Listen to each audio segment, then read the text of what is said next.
And here it is. Roll up, ladies and gentlemen. One man went to mow. Here it is. Here I am. Hope you are here too. That thing that happens round about this time is happening exactly right now. So if you are just available, then avail yourself of participating with the sessions. One man went to mow that thing that talks about that person, not that thing. I am indeed a person, not a thing. So that person that talks all matters Nigeria, he is talking matters Nigeria now. So if you are interested, then just hang around for however long the session lasts. There's a hyperlink that I'm going to post in the comment section now. If you want to come and participate in the sessions, then just click on that, say StreamYard.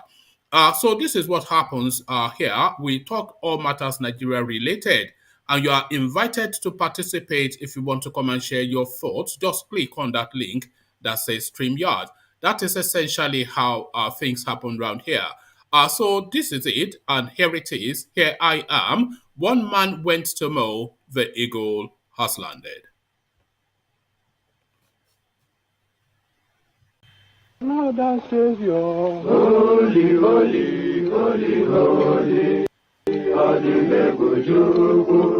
another Savior, holy, holy, holy, holy, Well, this is Mobien. This is dedicated to the gallant heroes of the Nigerian Biafra War and IPA families all over the world. I remember the Nigerian Biafran War, in the thickness of the Biafra genocide.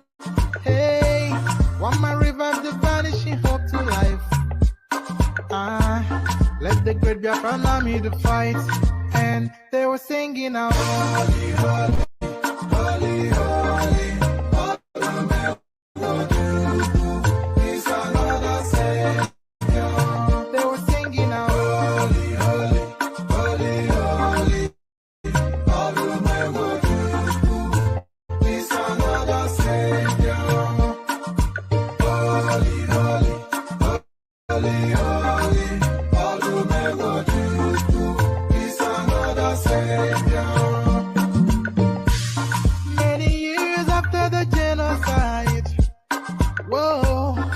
Another great leader has risen up now. Oh, and he's leading the Biafrans to victory. In your Madika, Yabika Kokwanam no. Hey, I know Mekele Mazuche me for. It's an honor having you on board. When I'm singing along, holy, holy, holy, holy.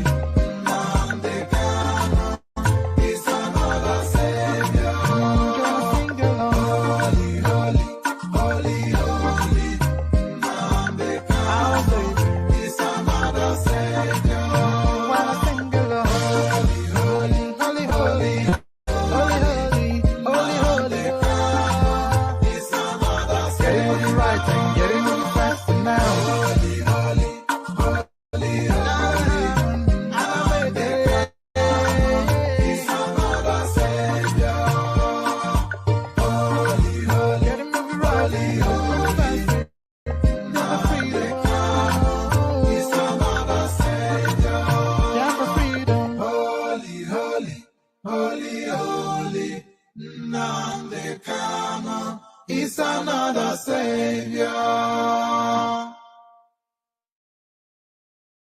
Another Savior. Holy, holy, holy, holy,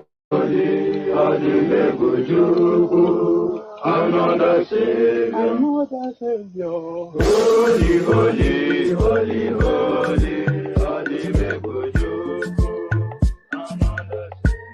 Well, this is Mobien.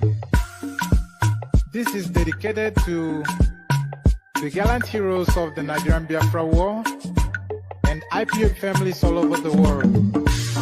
I remember the Nigerian Biafran War, in the thickness of the Biafra genocide. Hey, one man revived the vanishing hope to life. Let the great Biafran army to fight. And they were singing out, holy, holy, holy, holy, Olumegojuku is another Savior. They were singing out, holy, holy, holy, holy, Olumegojuku is another Savior. Holy, holy, holy, holy, Olumegojuku is another Savior. Many years after the genocide, whoa, yet another great leader has risen up now. Oh, and he's leading the Biafrans to victory. In your madika, yabika kokwana no. Hey, anamekele mazuche mefo.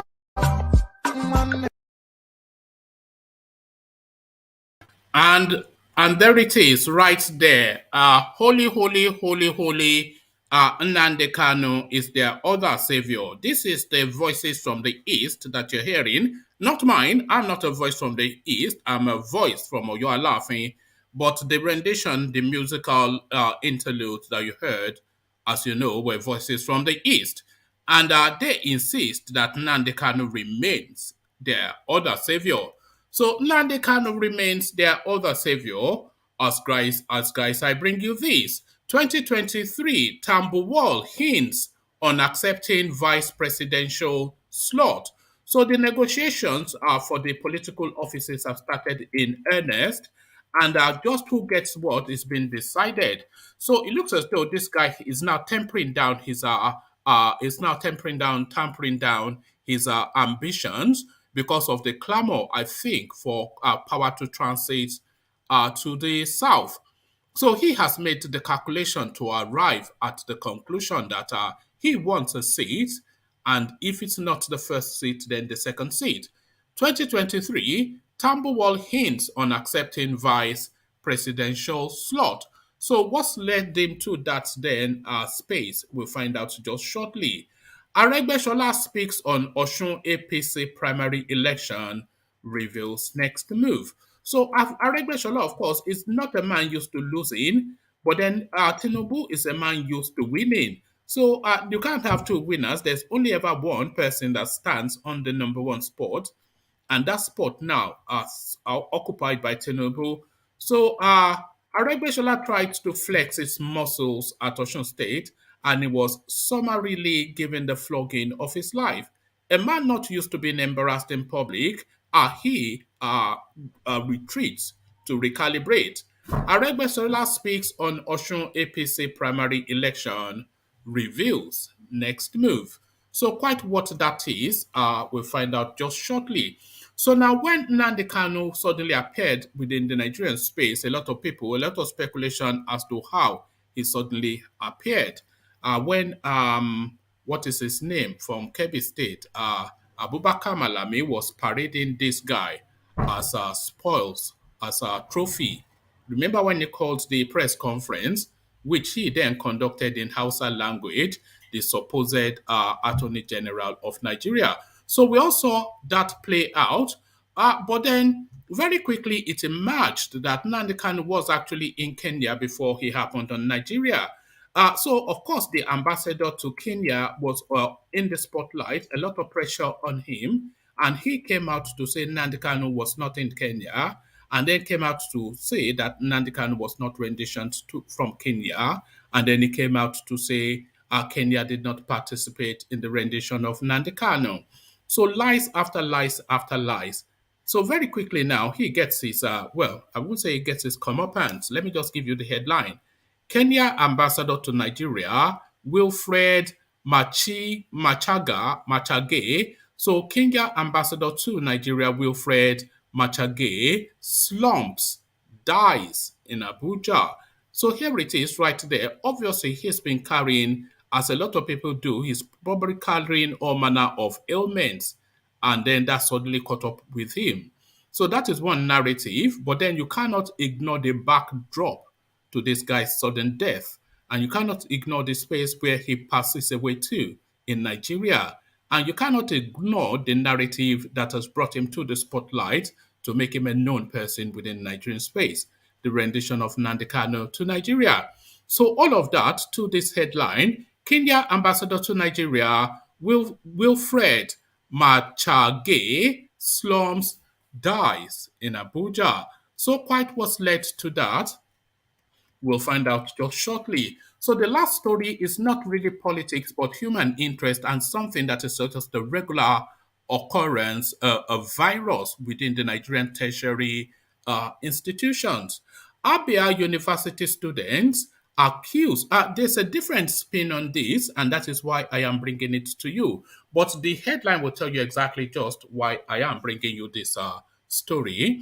Abia varsity students accuse female HOD of sexual harassment. So there it is right there, a different spin on it. Traditionally, usually, it is usually the male lecturers that is always asking the young girls to lift up their skirts. But it looks as though the female lecturer is now asking young people to lift up what? So what's who is she sexually assaulting is the thing. So all of that to be unraveled and unveiled just when we read out the narration. But as you wait for us to read out the narration, the one thing that we are pushing on this platform is thumbs up. So if you thumb up, that is the like button to those of you who are not literate enough to understand what a thumbs up is. So thumbs up or like the stream because that is what propels it.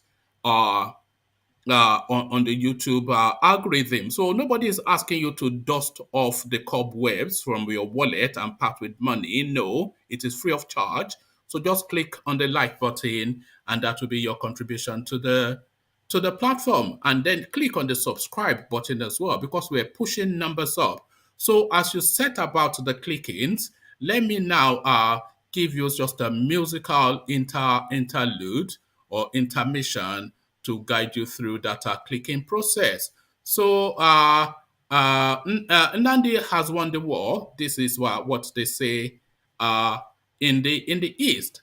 Python Dancey is what we call this song around here. Let me shut my mouth and let a better voice take over. Another Python dance.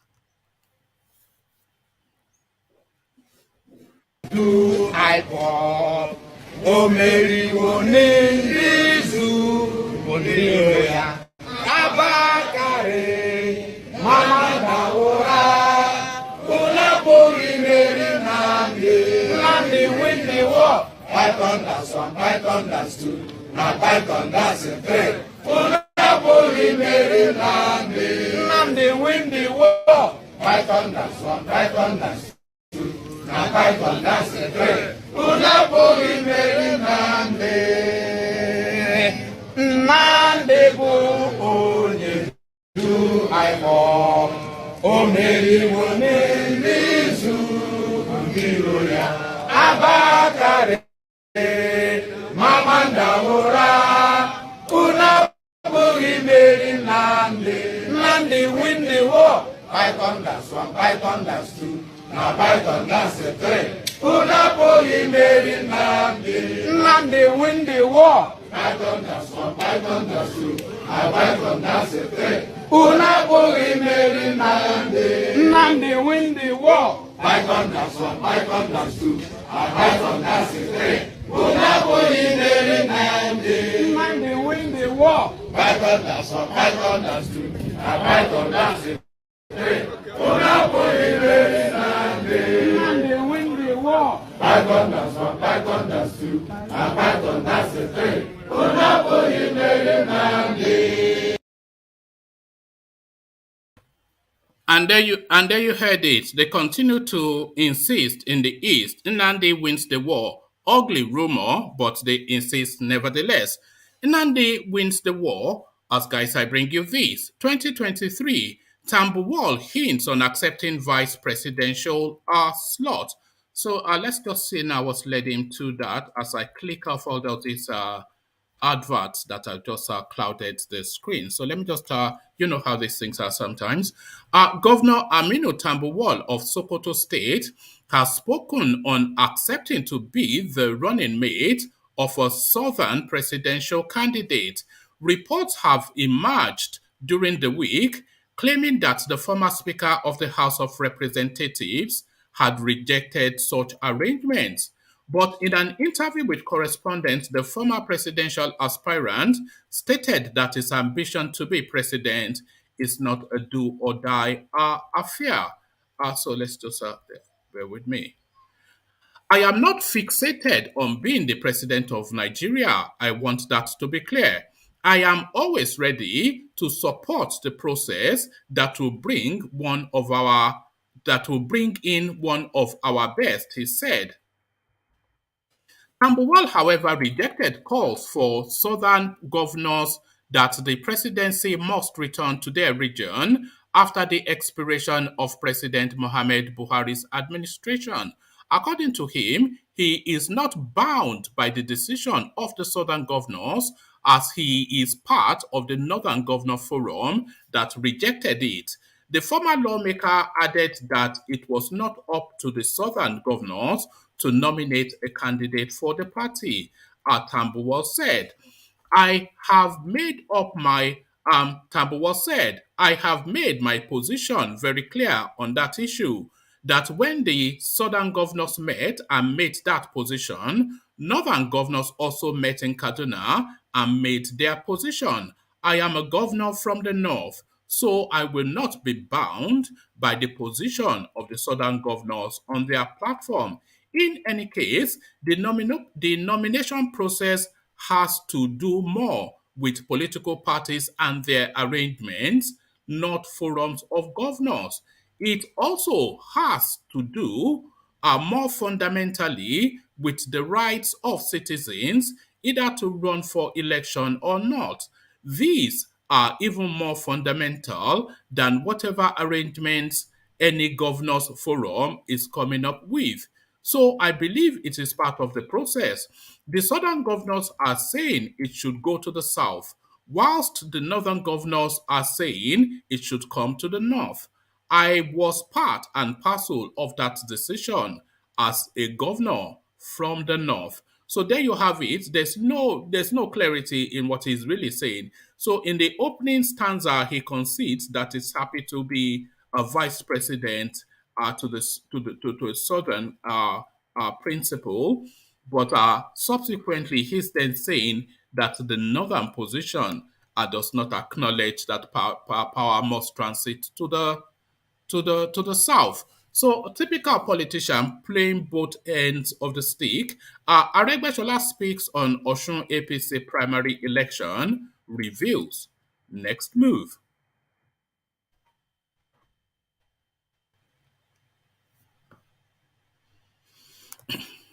The Minister of Interior, Rauf Aregbesola, has described the All Progressive Congress APC governorship primary election in Osun State as a sham.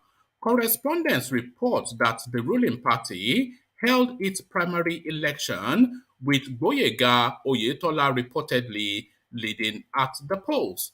Moshood Adeoti, a former secretary to the state government, is backed by Aregbesola to get the party ticket. Former Deputy Speaker of the House of Representatives, Lasun Yusuf, is also contesting the ticket.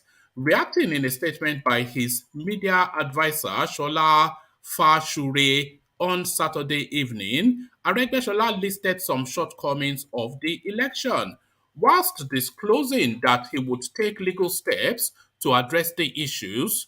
The former Osun State governor urged his supporters to remain calm. He accused the organizers of removing his supporters' name from the list, adding that more reports are being collated from members of his faction across the state.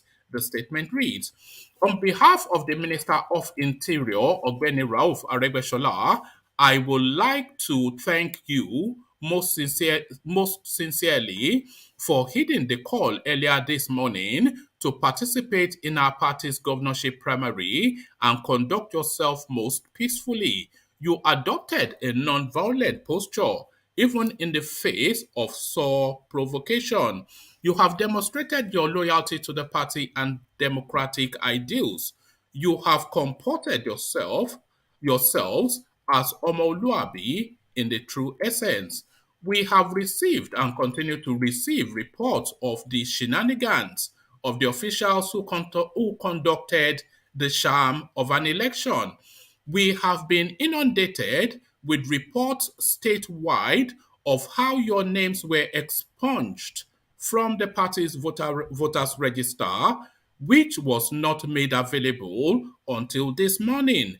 Contrary to the convention of making the list available to the candidates before the election, we have heard of how party registration cards were being hawked this morning to the supporters of the state governor.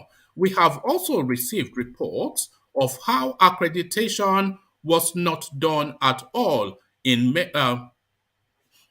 we have also received reports of how accreditation was not done at all in many wards and how people without party identification just participated and queued behind the governor in many polling units. We have received the report from our members and independent observers how government officials and notable supporters of the governor officiated in the election, how votes were farcically counted in favor of the governor, and how the votes recorded for him were more than the number of voters accredited ab initio in many units. We have heard of the absence of result sheets and other vital documents for recording results and vital data. We note also the absence of INEC officials in most wards, casting serious doubts on the credibility of the election. We note with shame and much regret the consternation of local and international observers on what they regard as a travesty of an election. I will urge you to remain cool and calm. Be not downcast, be not agitated. Hold your head high. We are still receiving and studying all these reports and will take a definitive position on them. You are urged not to take the law into your hands. Please leave the rest to the Almighty God and let us explore all peaceful and legal means of addressing the matter in order to obtain justice. Please remain committed to peace and the rule of law. Be unflinching in your commitment to the democratic ideals. Democracy is for the long haul. As you all know, we never tire and we never give up on the cause we believe in. Be rest assured that victory will be ours. So victory will be theirs, yeah, in spite of a resounding, because it was a categorical defeat. Just from memory, Boyega Oyetola scored 222,000, over 222,000 votes in that election, and his nearest, his closest rival, which would be Aregbesola, scored less than 40,000. So 222 to less than 40,000. Even allowing for rigging, that is quite a result. That is a flogging. That is a beating.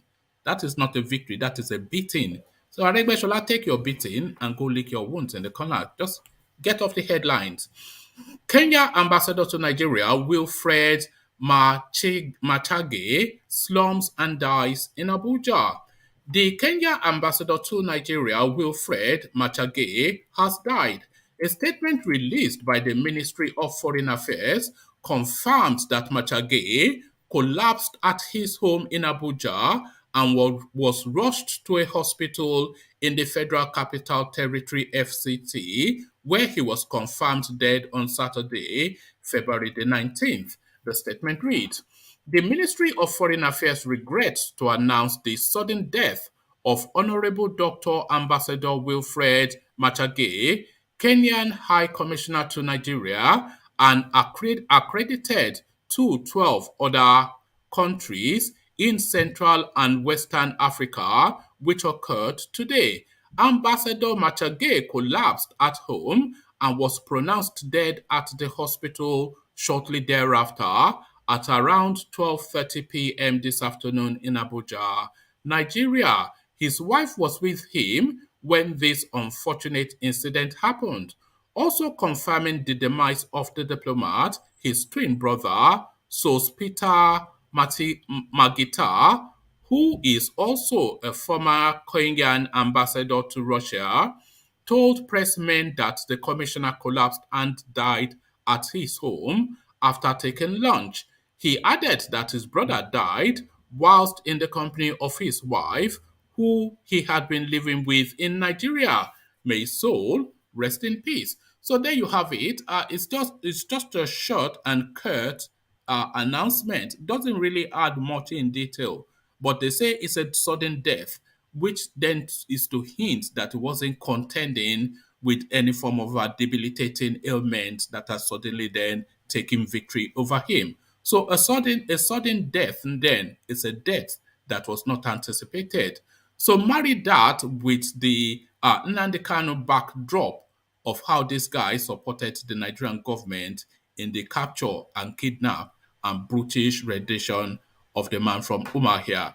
So all of that in the mix to crescendo in the death of this man. So conspiracy theory or some whatever it is about all of those stories, all of those are facts, but how they intermarry is subject to how your mind works. So this subject to your morality. Abia University students accuse female HOD of sexual harassment. Students in the Public Health Department of Abia State University have accused their head of department, Professor Ezine Enweriji, of sexual harassment. In a letter sent by correspondents, the student petitioned the institution's management, detailing their grievances against Mrs. Enweriji and another lecturer, Louis Ndu Agumau. The students alleged that the duo were in the habit of funneling students, both male and female, private parts in search of illicit materials during examination. They also accused the HOD of deliberately conniving with Mrs. Agumau to fail them en masse in her course whilst failing to accord them adequate tutoring. A student from the department who spoke with correspondents by phone but craved anonymity for fear of retribution said she has been a victim of ill treatment from Mrs. Mwe Rigi. Honestly, we're suffering in that department, the student lamented. Can you imagine our HOD wrote on someone's script during an exam? You will never graduate till you die. She also touches our breast and private parts, both male and females. She and one Mrs. Louise Ndu Aguamo, she added.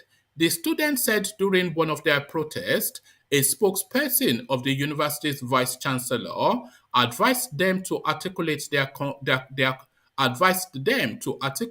complaints in a letter.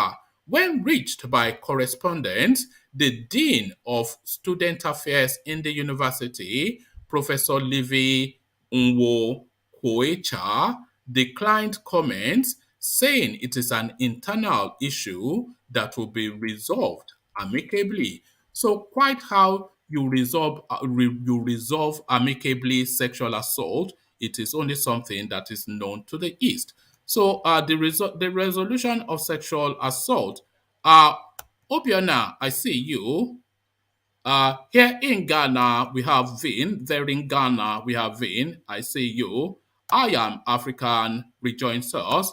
Charlie Boy, as ever, and Solly makes up the list. So I go to Obiona first to see if he's ready. Obiona, are you there?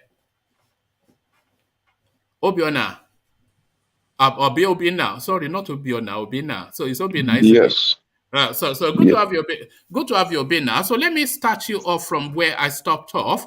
The goings on then in tertiary institutions, sexual assault. If you've gone through the university system in Nigeria, you may not have had direct experience of it, but you'll be severally aware of it.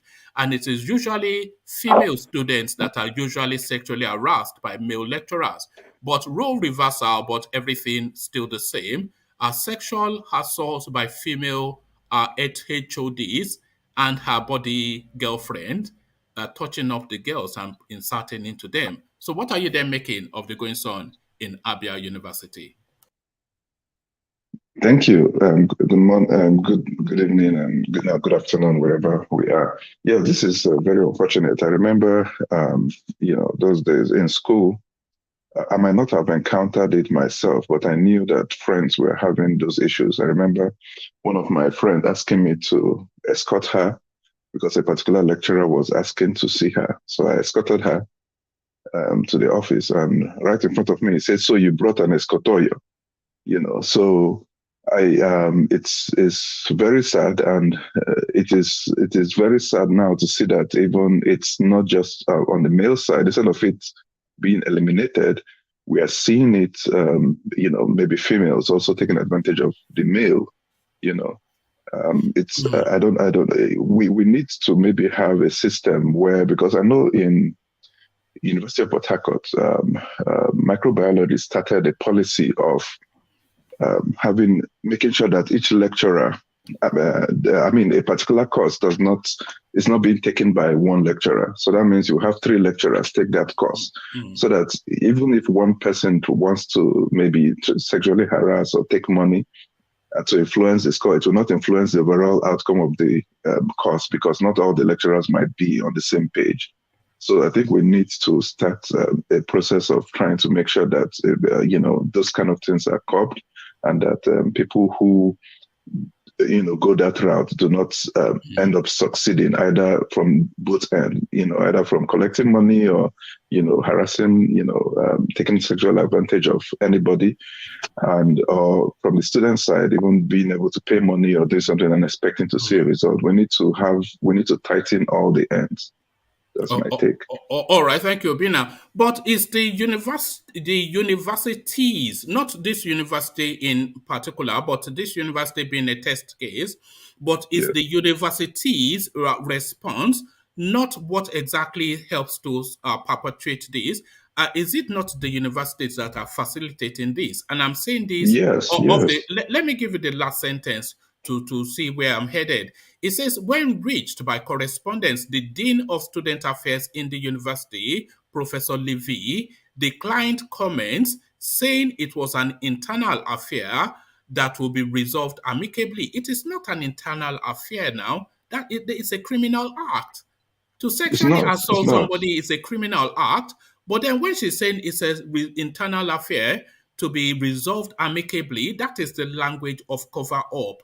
And that is the language that permeates this storyline right across the tertiary institutions in Nigeria. So it is the universities are enablers, essentially, of this sort of conduct. Yes, I agree, because even if it happened inside of your family, where you take a sexual advantage, it's not an internal affair. It's a police criminal matter. Yes, it's a criminal civil. Yes, it's not what do you mean internal affair? And that's the problem too. The management of the university system are part of the system. So they might have also been people who have also taken advantage of people.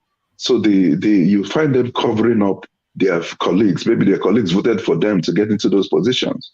So they will be covering up their colleagues. So I think we need a system outside of the university system that would so that there will be kind of a neutrality in looking at this kind of things. Maybe when this thing happens, maybe they have something like a visitation panel from a different university that will come and investigate or something like that. Yes. Because this is a cover-up, a serious cover-up. It is a space that ASU, the ASUU, Academic Staff Union, something or the, it is a space that they should take charge of, that when this thing is reported, it must not be investigated internally for reasons of cover-up, so that it is true and righteous. Yes. They will send a team to go and investigate it. You don't cover it up within your own institution. So thank you, Obina. Let me take you then to real politics now, real politics as they call it in Nigeria. Kenya ambassador to Nigeria, Wilfred, whatever his last name is, slumps and dies in Abuja. So, of course, you know the backdrop to this story, the build up to it. This is a guy that stood the party line with the government in terms of the renditioning of Nnamdi Kanu, and he almost certainly an enabler because he would be a go-between between Nigeria and Kenya. So how Nnamdi Kanu, well, maybe he might not be aware of how he was kidnapped, but certainly how he was renditioned to Nigeria, he would have been a key player in that narrative. Suddenly, he slumps and dies in Abuja. No smoke without fire. IPOB, they've sent in Dugurudu after this guy. Is this in Dugurudu? Is this Babalawo or some what are you making of that storyline, Obina? I don't even know what that one is. But I think they need, the first step will be to conduct an autopsy. And this will not be people from government. It should be like an independent, one of those organizations, neutral organization that should conduct an autopsy to find out what happened to this person, and then maybe we can go from there to know what happened. But because at this point we can't really make anything of it yet. You don't know whether there were any previous health situations, or you don't even know at this point. So an autopsy should give us the room, something, and conducted by independent body, not one sponsored by the government.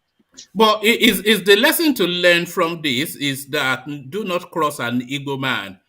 Look at Abba Kyari, who was going to Igbo land shooting. Where is he now? Look at Ambassador Yam Yam from Kenya, who was renditioning people. Where is he now? So is this the lesson? Do not cross an Igbo man. Is this what we're looking at? I'm not sure. Is this magical powers from Igbo land? What is going on here? What is going on?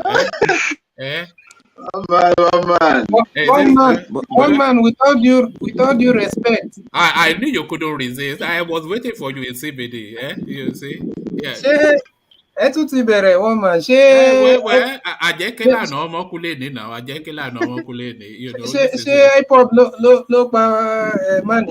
Well, this is what we're exploring. Are you owning up to something in CBD? No. Look at that. That is a natural. We don't know what happened. Why are they not questioning his wife? We are told he was in the presence of his wife, so the wife must know something. The wife must know something. Look at that. No, not like she's responsible. There's a video that I want to do. I was going to do it this. This is not just a video, but a session that I want to do. I wanted to do it this afternoon, but I want to defy it to a time that we'll have space. I want to explore something called Igbophobia. I'm not sure. A lot of you should have heard of that term, Igbophobia, because there's now the thinking coming out of Nigeria that the Igbo space are essentially being turned into the blacks in Nigeria. You know how the blacks are in diaspora, where everything is just, yes, it's the black man. So they are now identifying that the Igbos has essentially been turned into the blacks in Nigeria. And what seems to be highlighting that, what they've termed Igbophobia, is this latest Abba Kyari narrative that is saying that the travails that is under now is as a result of backlash from ESN/IPOB, because he has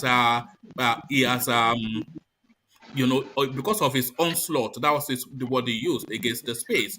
So it wasn't ESN that told him to be going to collect bribe in a drug deal in a car, but he's now conjuring up the ESN IPOB name because he knows how that resonates amongst his own people. So is that now something that we have to contend with? Igbophobia is what they're terming it as. Do you have any understanding of that term? And do you sort of like chime with what people are trying to evolve? So what are you making?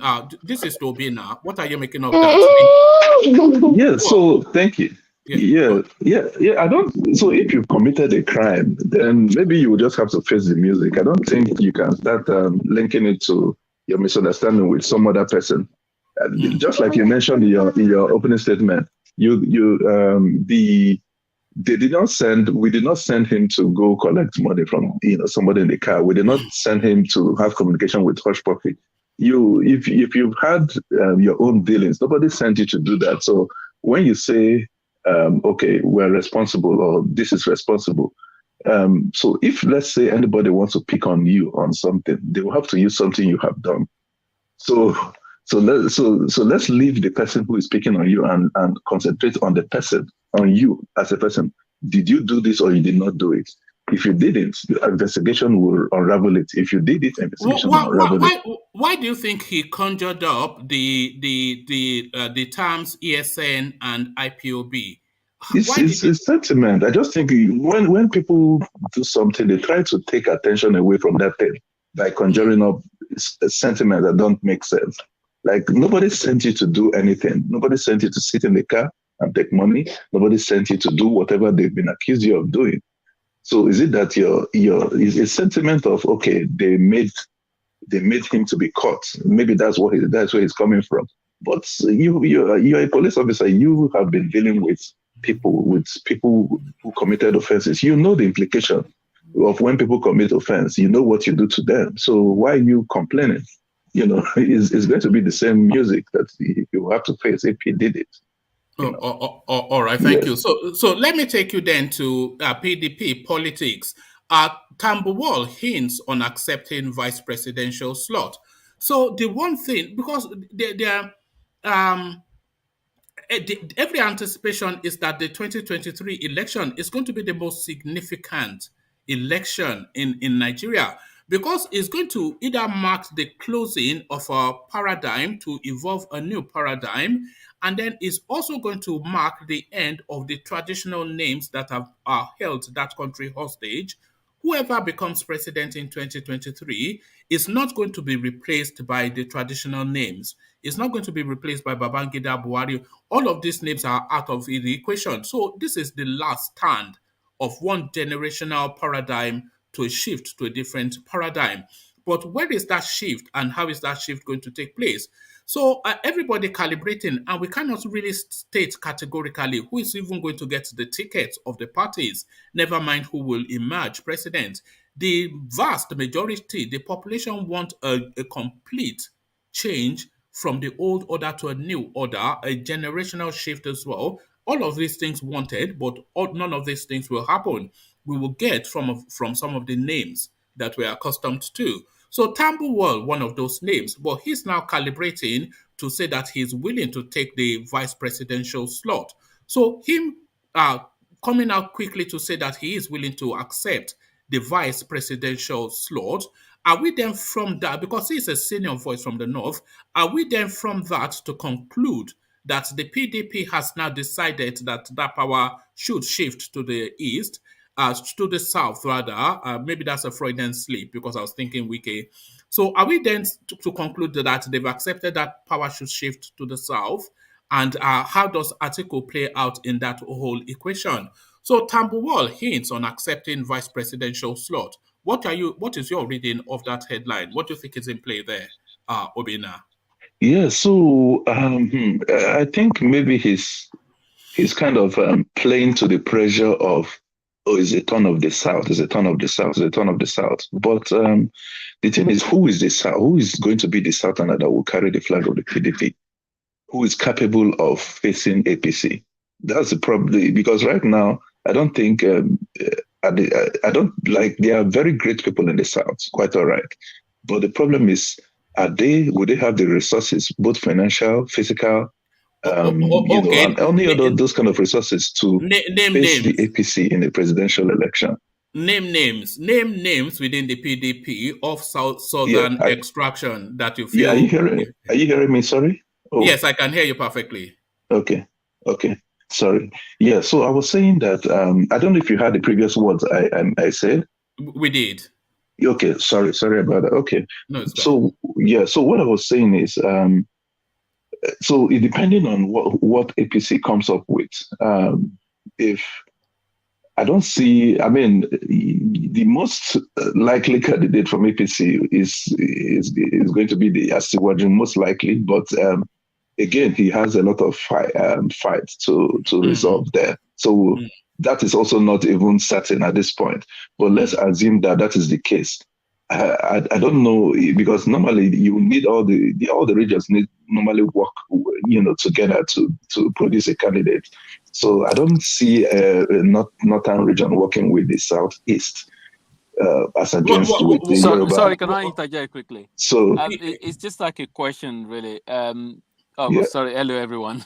Mm-hmm. I was just wondering, do we know who is going to have their primary first? That's like who's going to choose that's the thing. So if you recall, this the PDP continued postponing their own convention, waiting for APC.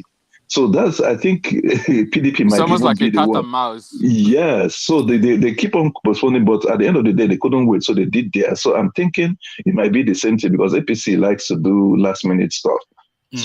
So, but you know that parties also have the ability to change candidates. So they also have a room to change candidates if everybody agrees. But at this point, I don't know, like the most likely candidate that can win PDP, the presidency, I think is still a Northerner. That's the fact. And we all know the person. But the Southerners are insisting that power must transit to the South. Yes, so power must transit to the South. You have to do it you have to do it the way that they did the 1999 election. If you want it that way, that means both parties have to agree that is going to be the South. And when you say the South, which is because you have Tinubu coming out and it's from the South. You can say Southwest is from the South, even though it's West. So you have to say, okay. Which South do you think will be acceptable to the North? Because we cannot ignore the North. I think that's exactly the point I was saying, is that the North, that's why I'm saying that if Tinubu comes out from APC, and a Southeast come out from PDP, the North is more likely to work with the Tinubu than work, because they've already had a working relationship. Do you understand where I'm coming from? Can I come in here? Yes, go ahead. Okay. Good afternoon from Ghana. It's here in Ghana. Here in Ghana. Here in Accra, Ghana. You see, my brother Obina, what I would have suggested is this. I don't care whether South, North, Southwest, Southeast, or whosoever that will come in there as the president, or whichever the party will present as a presidential candidate. But what I'm talking about is this. If justice is to be prevailed on all these parties, these political parties, both APC and the predominant two parties now, APC and PDP, if actually they want the rotational presidency to go to the South, and the only southern region that has never been there is Southeast. Why not channel to those places? This place, let them produce someone who is acceptable to the party. Then they will sell the person to the North. Yes, but look at the issue from the North. That is what I'm saying. No, it mustn't. But look at this situation, right? The North also have a zone that has not produced a president as well. But it's not their turn now. It's not their turn. Yeah, so that zone is also where Atiku comes from. So they are also projecting that narrative that they also have not. So you see where the ticket of maybe them is either the maybe Atiku. Let's just give an example, an Atiku and a Southeast, on the same ticket, or maybe a Southeast and then a Northwest on the same ticket as a VP or something. Now. So now that's on one end, but the problem is you said okay, South, but if you look at both parties, especially from the PDP, for instance, you will see that the people that are pushing, the Southerners pushing to come out for presidency, okay, from APC, you see it's more of Southwest. From PDP, it's South. You see a Wike pushing. Of course, you understand that all his moving around, going to meet governors is not for nothing. So now, so when they say South, the politicians are trying to give us a narrative. Is coming to the South. They've not told us, but they've not micro-zoned it. They are saying it for themselves, for their selfish interest. Now, when it gets down to hold on, your thought there. Let me just chip in this. You see, Nigeria does not offer a level playing field for people. Yes, in this particular case, in this issue right now, my brother, Yes. The only zone it to the south. Yes, it has been zoned to the south. Which of the which one of those southern region that has not been able to be on it? That is southeast. Quite all right. Everybody knows that. Yes. Okay, now what I see that is playing out now is the divide and rule system. They knew that zone it to south, and the rightful zone that have to get it is southeast. Why are they now pushing southwest that have been there 8 years from 1999? Then are also benefiting the VIP position right now. Yes, and not only that, can I come in quickly? And they are also. But when you speak, they will tell you say South East didn't work for them. Yeah, exactly. Yeah, hold on. But look at this too. Okay, and in addition to what you said, VP, they are also Speaker as well of the Federal House. So there's number 1, number 2, and is it number 4 position in the country. Anyway, so the problem, if you go to APC, they will tell you that Igbos, they did not work, or Southeast did not work for their party, so it has to go to the Southwest. If you go to PDP will say Yorubas didn't work for their party. Do you understand? So if you notice the PDP, whenever they want to grow, someone like Bode George and Onyola come out for party chairman, they'll say, oh, the Southwest, they didn't do, PDP didn't do well in the Southwest, so they can't give it to them. So you see the problem that we're facing. So we're now left with dealing with people, having to project candidates outside of the ones that have not actually tested that position. Okay. Obina, 2 questions. So the first question, just from what is in play now, who do you anticipate will be sitting on the Aso Rock seat come February 2023? So who is your anticipation, given what is in play now? So that's based on reality. And then the follow-on question based on wishful thinking, who would you, if you had the magic wand, if you had just the absolute God say to put somebody and put it on that seat, who would you put on that seat from your own personal prejudice? But who in reality do you think will sit on that seat February 2023? So those 2 questions, Obina. Okay, so maybe I should answer the last one first. The last one, if I go outside of the party structure, maybe I would like to see someone like an Okonjo-Iweala or someone like this man, the SCDB president, so the president of African Development Bank, who is Yoruba himself, but with that kind of person, it will not matter where he comes from. Then, or even Mogalu, those 3 people. Those people have shown in their character that they can take Nigeria out of this situation. Then even a Peter Obi as well is also good. Now, realistically, so the thing is we can't. So right now, there's a lot of, I think it's far away from being able to even determine anything at this point, because even the PDP that is supposed to be a sure banker, we don't even know at this point based on the kind of politics being played.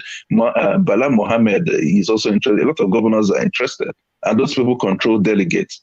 So it's going to be difficult, but I'm thinking that if it goes the way it normally goes, then I'm seeing someone like an Atiku there. But the problem again is Atiku with who? Because I'm also hearing that Wike is also pushing to be vice, right? So I don't know if that is going to be a good ticket. And Atiku would most likely make it. Yeah. Huh? Do you think that would be a good ticket? Which do you think will be the better? Because you opened it up now. Which do you think will be the better ticket that Nigeria will respond to more? Atiku Wike or Atiku Obi? Which is Atiku Obi? Atiku more for Atiku Obi. I mean, so you're talking of someone who has, because where we are now, we need some economic, someone who has some economic knowledge. So, and who has shown experience in the way he managed funds. So both of them have been governors. It's not that Wike is not. Wike is also a very good force, another personality that can also help. But they can channel his energy to some other responsibility, maybe Secretary to State to the federal government or something. He can do a lot of things, but I think where his expertise is not in economy. And remember that the vice president is going to be the chairman of the National Economic Council by virtue of the Constitution. So he's the person who will coordinate the governors and ensure that governors are saving, they are doing things necessary for our economy to bounce back.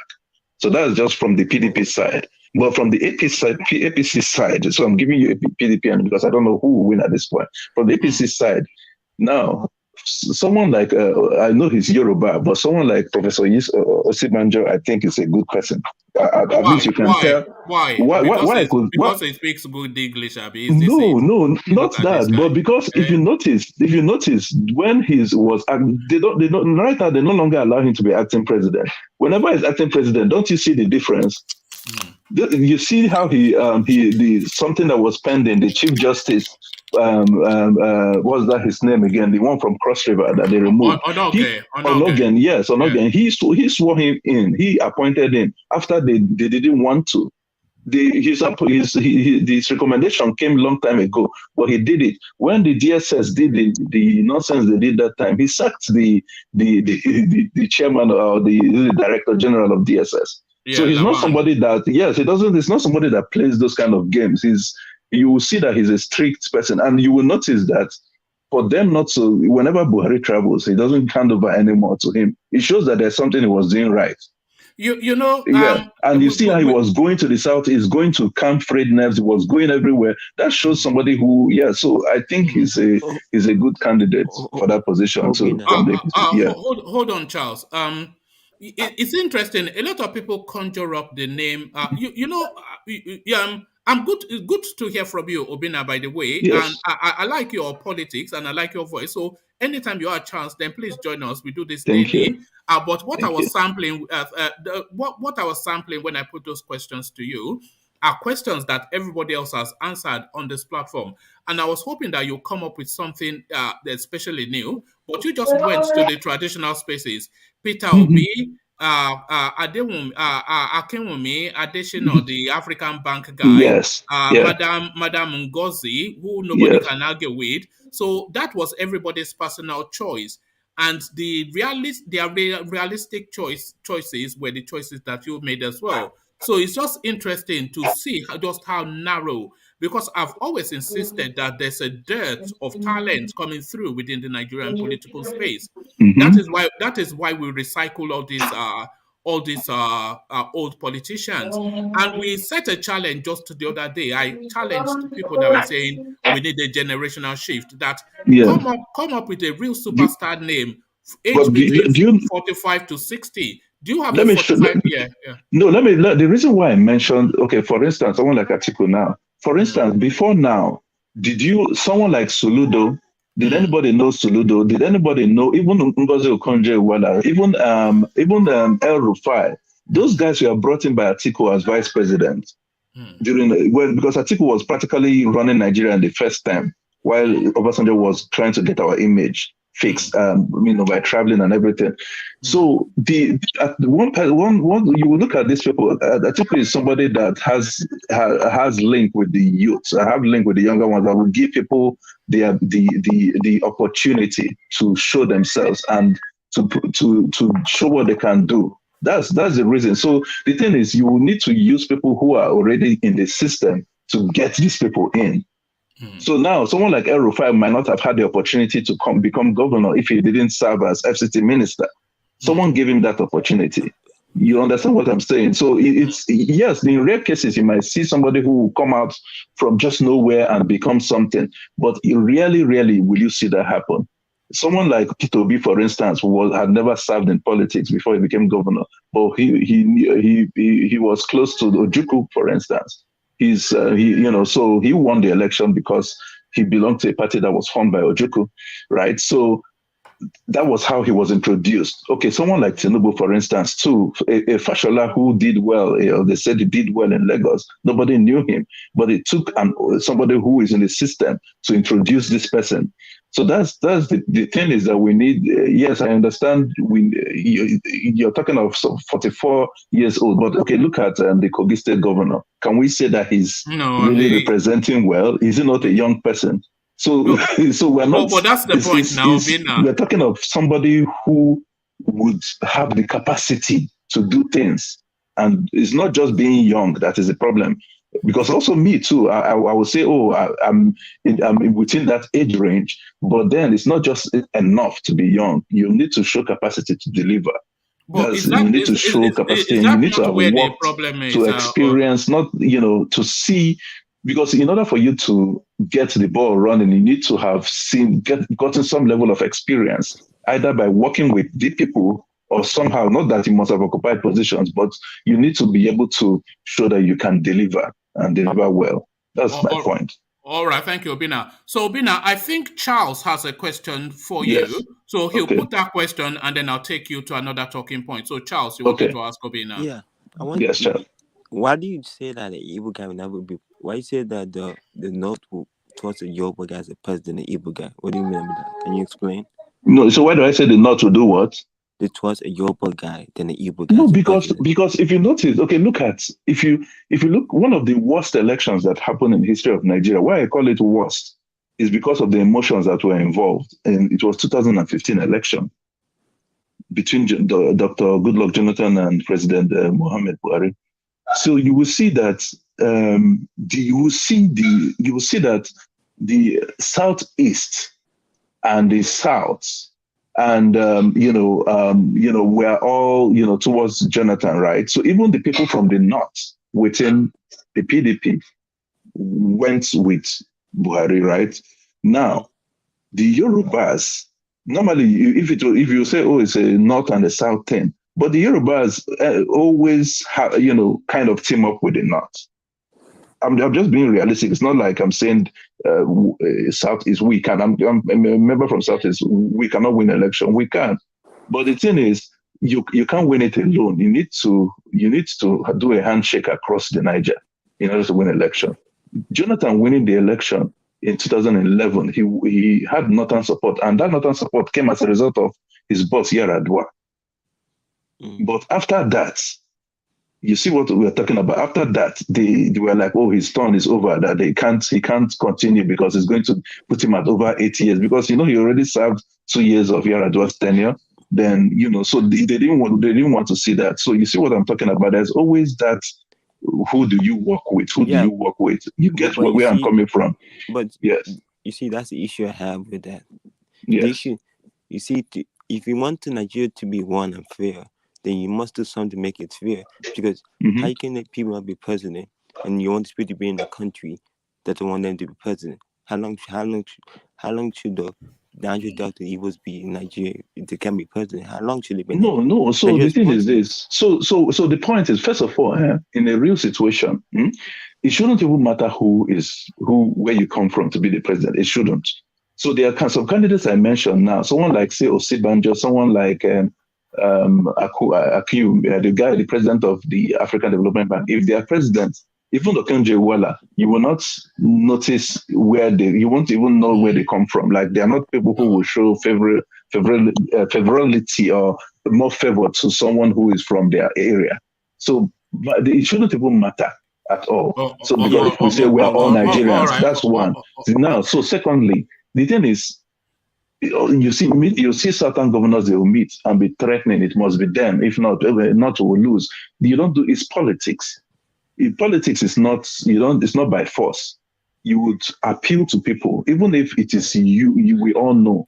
So it's part of appealing, part of that point of appealing to people's conscience is, look, we have not been president. So, you would appeal to the way that you do your politics. Even for you to have won governorship election, you didn't go and start shouting at everybody. You went and, you begged, you appealed, you went to different places, you met different people. That's the way you do it. If you want to do it, you start working on the North now. So one of those situations, like one man mentioned, where TAMBUWAL said he's ready, is because maybe they've spoken to him.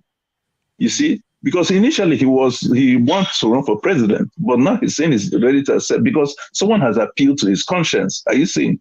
So you have to talk, because at the end of the day, everybody is an equal part of Nigeria. So you can't come and say it's my own right or it's your own right. You see, it is who wins the election that gets the position. You just continue to step. All right, no. Why? No. I have to warn you, Obina. Charles is an. Sorry, I'm not hearing. Can you hear me now, Obina? Yes.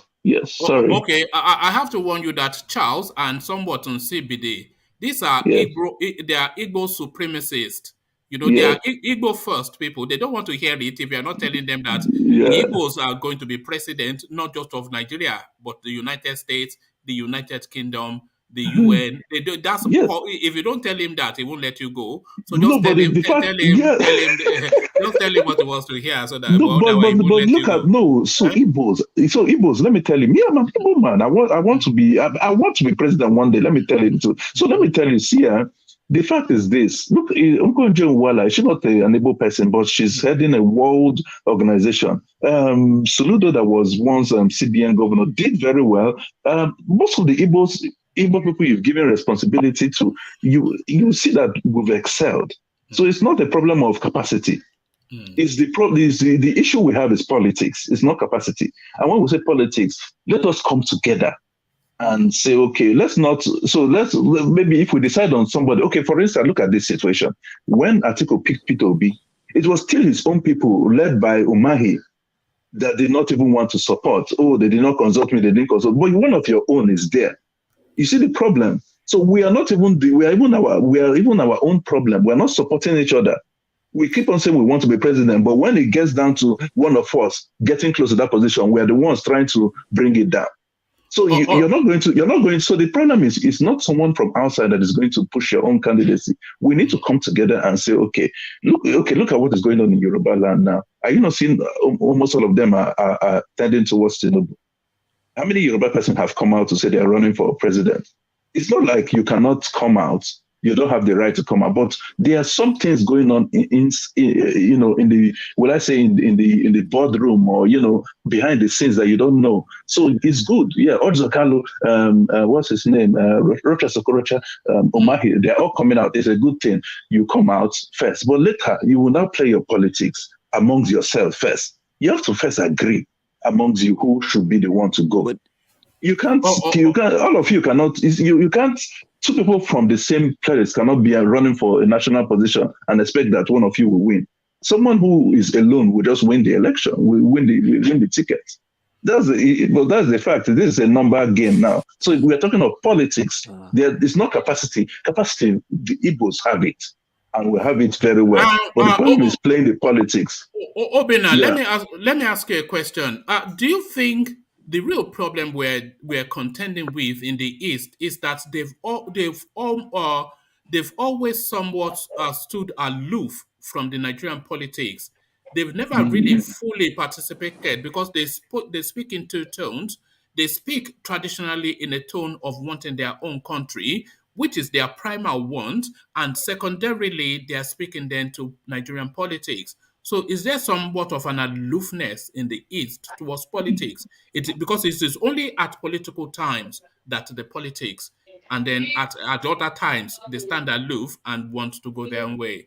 Do you think so what's going on is, yes, at politics, so the thing is, every Igbo man has a stake in Nigeria, and you will see that an Igbo man that has houses in Port Harcourt, in Lagos, in different places, shows you that it's that person. If I put my money in Lagos, it shows you I'm interested in Nigeria. I'm not interested in it. So sincerely, no Igbo man wants to leave. But now you talk about after politics. So when governance starts, they will not start saying things that will not trigger that thought of, okay, maybe they don't want me here. I want to go. So that I want to go is supposed to kick off a conversation of, okay, why do you want to go? Let us address those issues that has caused you to want to go so that you can stay. It's kind of like a marriage. Oh, I want to go. Okay, it's either you say, okay, go now, or, okay, you want this person. You really value your wife or your husband. Okay, let's talk about it. What is the problem? Why, then we now make arrangements to fit it in. It's just, you see, like countries where maybe the two opposition candidates will be fighting. Then maybe a president from another African country will come and broker a truce where, okay, you take president, you take vice, or you take prime minister, those kind of things. So maybe those kind of situation needs to come in where you broker a kind of truce so that both parties might not get exactly what they wanted, but they will get something. That's the fact. The fact is that it's just a way to trigger a conversation. It's not that we really, really want to leave. We have a stake. We've invested in this country. So we love Nigeria. We don't want to leave. But the thing is that the way we are treated is unfair. And so we're still seeing some of the issues that caused the war in the first place. And so we're trying to have that conversation with these current leaders to say, look, we need to make sure that we have a stake in this same country that we've invested a lot in. Okay, well put, Obina. Yeah. So well put, Obina. Let me now take you to Southeast politics. I know you're a political aficionado, or however that word is. So you pay attention to all things politics. Yes. So the skirmish that is going on between Aregbesola, Tinubu, with Oyetola being the pawn in the piece, the Osun State gubernatorial primaries. So it looks as though it has gone the way of Oyetola, by extension, Tinubu, because Oyetola categorically he scored 222,000 and the nearest person got less than 40,000. So a categorical defeat. And Aregbesola now saying that it is not over. He is going to court because they are using that space as a battleground for Aregbesola asking Tinubu either to give it up or to yield space to him a little bit. So this fight now that is coming up between Aregbesola and Tinubu, what are you making of it? What's your reading of it? Yeah, so the thing is, I really don't know what their bone of contention is, but the thing is, why this fight is different is that maybe you can say, oh, someone like Fashola, someone like Ambode, someone like someone they are Tinubu's, would I say, boys per se in quotes. But Aregbesola is Tinubu's man. They are two different things. These are friends that have helped each other.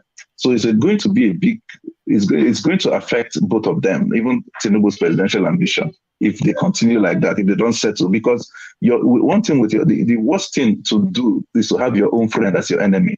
That's the worst thing you can ever do, because your friend knows your weak point. He knows everything. So now but in regards to the tickets, the fact is governors have so much control over their primary election. They determine who goes as senator, who goes as House of Reps. So it was not so unsurprising. It's not even out of distant place for Oyetola to have won that election. Remember during what's his name, Obaseki, for instance, when they were doing that thing, Oshomole knows that there was no way he would have won Obaseki in APC. That's why they had to disqualify him. That's why he didn't allow him to run. Normally, a governor has control over those structures that will bring them back. Even so, they even have, to the extent where they can even sponsor their own successor. That's how solid their control is. So I don't see a situation where I'll say, oh, Tinubu won in that space, because that would have normally have happened, even if Oyetola was working for Oyetola and Aregbesola were in good and were working on the same page, it would have still been him that would have won. It wouldn't have been another person. Because Osun State is different. Other states is different. The hold that Tinubu have on Lagos is different from the hold he has on other states. So it's the governor that most likely will determine that. Lagos is so different. Oga Asiwaju will determine that one. But for these years, for Osun State is different. But so they will have where you will see the implications of their fight is actually at their convention on the 26th. That's where you will see the power play. Right.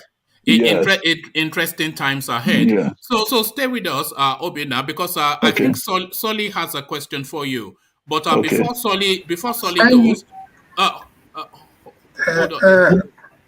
hold on in CBD. I want to acknowledge Alexander's super chat.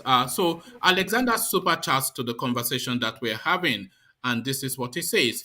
It says the most qualified for the presidency from the Southeast region is Soludo by a country mile, and we all know he's going to be a governor soon. So yes, I somewhat agree. That is his opinion. That's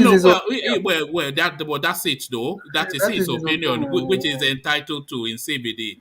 But we should not be I agree with that. I agree with that opinion too. By the way, out of all of the names in contention, Okorocha, Umahi, Peter Obi, etc., I would have had Soludo ahead of them, but of course he has surrendered himself to his own. He's gone and done homeboy. What make him more qualified than Peter Obi? Because of his antecedents in the central bank.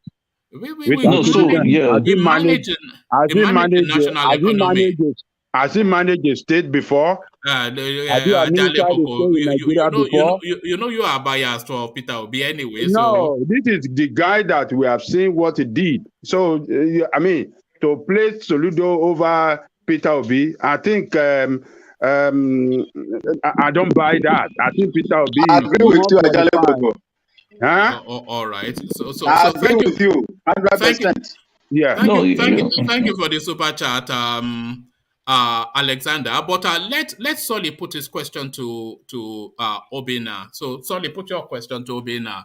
It's just the contentiousness of it. Nobody will agree. But Soludo for me, Peter will be for the rest of you. But your question, Solly. Yeah. First of all, please like. And one man last night, you did not put the link, so we could not join. We were all trying to join. What do you mean? The link was there now. I put the links out first. You didn't. One man. You know, say I send you message. I wanted to draw the people were asking for the link, but you didn't. You know, say I sent you messages last night on WhatsApp. I did not say. One man, you does that. Sometimes you will not post out this. You didn't send the link out at all. Apologies. I thought the link was up because I usually put out all of the clicks before, but apologies. I thought nobody was around, so I just thought, okay, I get an early night. Sorry, your question to Obina. Yes. Obina said the way the Igbos have been treated is unfair, and things that are going on that led to the war are happening again. But can you elaborate on that? No. So what I'm saying is, it's not. I didn't say. Okay, the way I said it is some of the things that the Igbos are facing are some of the things that they must have seen, and I'm not talking of all of them, because of course there are a whole lot that led to the war. I'm talking examples. Yeah, examples will be the way that maybe being carried along in maybe in terms of maybe positions, even in appointive positions. I would say even in I would say it's just, if you listen to what a lot of the agitators are talking about, if you look at the substance of what they're talking about, then you will know. I just mentioned one of them. Being carried along. Yes, in terms of appointive positions, for instance, that's one of them. That's one of the biggest complaints, right? Yeah, but this is happening for everyone. How when you say everyone, who is everyone? Even some of the Yorubas are going through the same thing. No, they're not. Not true. Not true. On national level, everybody should suffer. So because of some people are not complaining, the Igbo should not. Yeah, exactly. And remember, there is still a Sunday. There is still a Sunday Igboho as well. Remember too. That is why we're having issues with other some of these other tribes in Nigeria, because people are just used to suffering and smiling. So you can't say that people should not complain because other tribes are not complaining. Yes, Igbos have been the ones always taking the hit. So you complain and then I just want to chip in this thing. See, most of us have served in this country, in various capacity. I served them 18 years in the military, and I know what I passed through in there, and the possibility for you to rise from the other rank. Thank you. So you see, I know what I went through there, because you see, if I did not go to the university, but I am a SSCE certificate holder. Even promotions, When you look at the ranking system from the other rank, you will see how the other parts that are still complaining now are complaining. I did not go through all this, let's say, promotion examination board. I was promoted right on the spot, and in fact it was something that unheard of, that somebody would present as young as I was. I was, let's say, 4 or 5 years before I attained the rank of a sergeant, senior NCO. And I never passed through. I had nobody. It is my performance that put me on the score list. You see, these are some of the things. People, I can tell you how people are being marginalized, even in that, the military system. Not to talk of the even not to talk of people, see, I want to tell you something. If you look at the recruitment in the Nigerian army, Abia State, where I joined from, was given 40 vacancies, and all other states were given 40 vacancies. But when you get to that place, there is what they call lists, protocol lists. And these lists are not Yorubas, they are not Igbos, they are not even the minority tribes in that country. You have a lot of, let me just say, northerners in it. They are all lists. If you go in there, you will see what I'm telling you. Can I ask a question about this list? Is this list based on merit? No, it is not. They will just tell you the Abacha list. They'll tell you this list. They'll tell you Marian Abacha list, Babangida list, and this list. That is a way to make their numbers more. It's happening. All right. Sorry doesn't believe it. Sorry doesn't believe it too. So all right. Thank you, Charles. Yes. Okay. So this issue with this issue you just mentioned. What's his name? The former emir of Kanu, Sanusi, had won. Yes, he had won, because Sanusi is one person from the north who tells the truth to power. So that's another good person. If Sanusi is also the president, you will see also difference too. It doesn't matter where he comes from. That's another person I didn't mention. So Sanusi had warned that this quota system that they are doing is killing the north. This you see where the requirement for you to enter university, they lower it so that the north will come in, and then for the rest of the south is higher. You see that alone is a kind of marginalization. So it means I will have to work much harder than my northern counterparts. Why can't you had a man from the south who was trying to bring the north to the level of the south in terms of development, and the same people worked against him, so that to get him out of the way. Okay, this issue of what's her name, Miss Justice Mary Odili, you think it's an ordinary situation? You know that she's next in line to the CGN of Nigeria. That thing that happened, you think it's ordinary? So those are the things that people are seeing, and they are making all these comments that they want to leave. They want to leave. Since you don't want us to be part of you, we want to leave. These are the things, and we need to address those things. Just 1 minute. Yeah, it will have to be 1 minute though, because we're heavy to the hours now. If one more agrees, yeah. Yeah. You see, this issue of Igbo has been treated unfairly and stuff like that. You see, everybody is treated unfairly in Nigeria. So if we are saying Igbo, the treatment of Igbo is bad than any other person. Not everybody, I'm sorry to disagree. How can you say everybody? Let him land now. If you don't let him land, then cannot be everybody. Let him land. Because you don't hear Yorubas crying all the time does not mean we don't go through shit. We are not talking about Yoruba, Oga. We are talking about at least you cannot even be saying that everybody when you're talking about how you don't even know what you are disagreeing with, yes, because it's not landed the point. No, I'm sorry to say that we have been here. I've been here for like 1 hour. I don't know. I've not even said anything, but I'm sorry for that, Janle Kuku. But what I'm saying is this: we can't say everybody is being treated badly. Then that has beat the entire argument that we're arguing here, because There are people. Vin has just pointed. I don't know who pointed. Vin has just pointed out about the quota system of the North. How Sanusi is even talking about it. So those people are like should I say the white men of of Nigeria, whereby they are just you know, the other people have to do anything to get into the same position that they'll just easily just step into, you know. So we can't say everybody is treated wrongly in Nigeria. We have to say the truth as you know, the way the thing is. Which one is the truth that you are trying to say?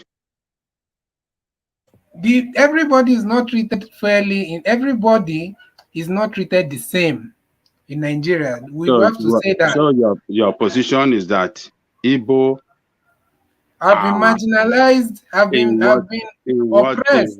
In what area has Igbo been marginalized? I'm not saying that other people from the south. In fact, if I want, okay, let me go out from the Igbo space. The entire south.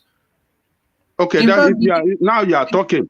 So this is the way. So what I'm trying to let you guys know is that don't be saying Igbo are the most unfairly treated in Nigeria. That is a wrong narrative completely. That is a wrong narrative. We, all of us from the south, if we are saying it, yes, we can say that. But look at we in Yoruba land. The port we have in Yoruba land. Who are the people that dominated the port? Who is the chairman of the port? Who is this and that? All those sensitive position, or let me say. But if I'm to interject, but if I'm sorry, if I'm to interject. Hold on. Even the airport. Are there not Hausa people there? But they are located in the west. But they are located there. You guys are receiving the taxes and everything, all the benefits that gets associated with having it in your land. The benefits go to the north. That's why we fought for tax. That's why we fought for tax. So, but let us, when we are pushing our situation, let us push it rightly. Don't let us be pushing it wrongly. I'm not saying that. So is it not just recently? Didn't it take someone like Dr. Goodluck Jonathan to have Enugu Airport recognized as an international airport? That's the only international airport in the East. No, Anambra Airport is international airport. No, it's not international. It's not international. It is. It has. It is. No. Listen. It's built. No. It's built. It's built to international standard, but they've not received approval. You need the aviation authority will have to approve it for it takes through a process to do that. It's built according to Obiano, it's built international standard, but it's not an international airport at this time. But international flight is going there now. For that one, I think you need not an international airport. No. You can't. Flight. No. International is local. Was that not? Hold on, Yeah. Was that not where the Abakari's thing took place? Was it not at that airport? No, it's at Kanu. It's at Kanu Ibiam, which is Enugu, not Anambra. Okay. Yes, so, Enugu. But what I'm trying to say here is that pushing this thing that Igbo are more marginalized than others, that is a wrong narrative completely. The only thing, hold on, that is lie. What are you talking about? You know it's CBD now. You know it's CBD. That is lie. That is only lie. That is lie of the lie from earth to heaven. That is economically. Where is our own standard? You don't push this thing. You are pushing lie when you are pushing even the Niger bridge. There is a problem to build a port, an alternative port to the ones in the southwest. It's a big problem. It's because these are the kind of issues. You say, look, let us mention issues. Now we'll mention issues. CBD, where is the second Niger bridge in the west? Where is that? Where is our own $3 billion project? Yeah? So that's the thing now. But we cannot play victim. We cannot play victim. What this guy is saying is this: starting from 1999, democracy returned. That is not what he's saying. That is not what he's saying. That is not true. It has come to the time. It has come to the time they're supposed to get the did Nigeria hold on, Vin. Did Nigeria start in 1999? You see, what we are saying now is that's not the point. Look at that. That's not the point. Nigeria didn't start 99. Listen. You are starting from 1999.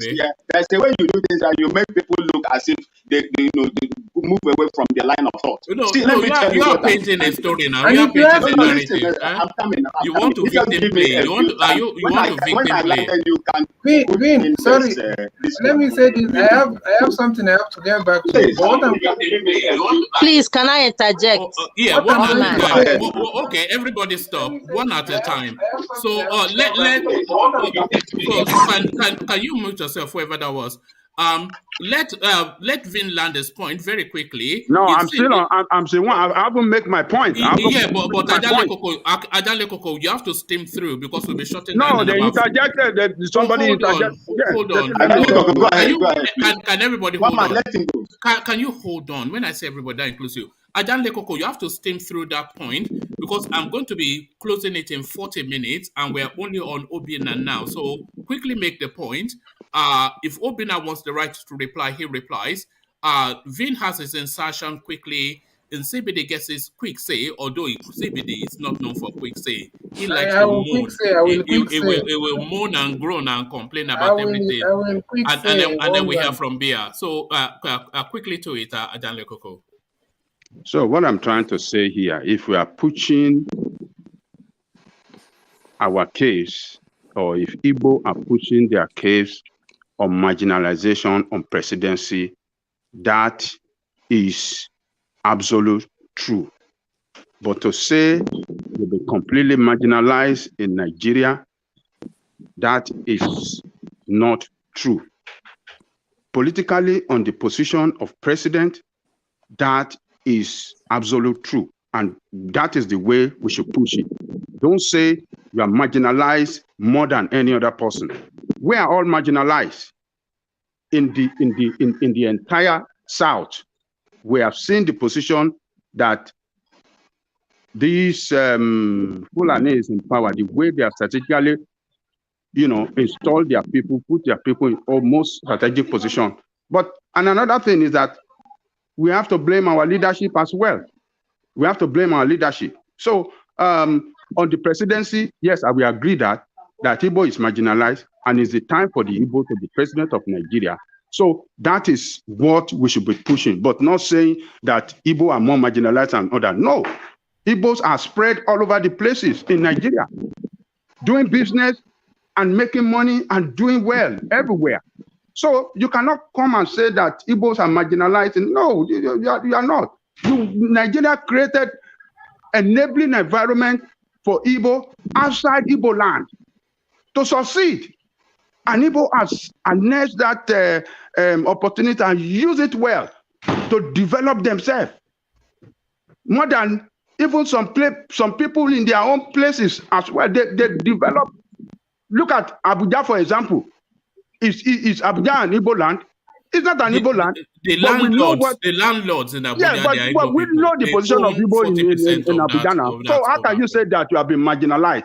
That we shouldn't be pushing around narrative. That's the point I'm just trying to say. But on presidency, Igbo is marginalized. It's time for the Igbo president in Nigeria. All right, thank you, Adale Koko. So before I go to hear from it's your turn. But before I come to you, let me acknowledge Alexander Gomez's super chat, which was super chatting to the conversation that led us to the spot. And Alexander super chats to say, he says, Adale Koko, my brother. Sorry, can you mute? There's a feedback. It says, Adale Koko, my brother, comparing Soludo to Obi is akin to the state of New York to Aba. Soludo is one of the best economists in the world. Nigeria needs that. Obi is a Chinese trader, period, and half-baked. Yes, so thank you for the super chat. And can I respond to that too? No, hold on. Before you respond.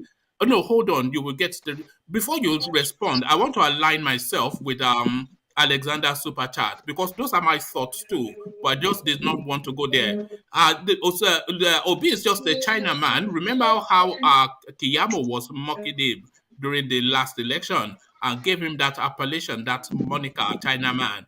In China, this is all he said. But Soludo is a steeped, internationally recognized, one of the leading Nigerian economists that has used his capacity and ability to navigate the entirety of the Nigerian state through very difficult periods that would have collapsed the best of economists. So that is Soludo's calling card. But Obi, in China. So that's essentially. So thank you for the super chat, Alexander and Ajale Koko, and then Obina to respond to that. So yeah, Ajale Koko to you. Both men are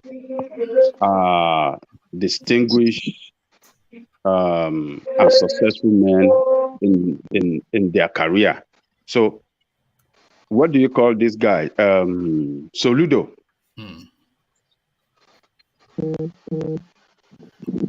Soludo managed the monetary policy of the central bank, of the nation, as a central bank governor.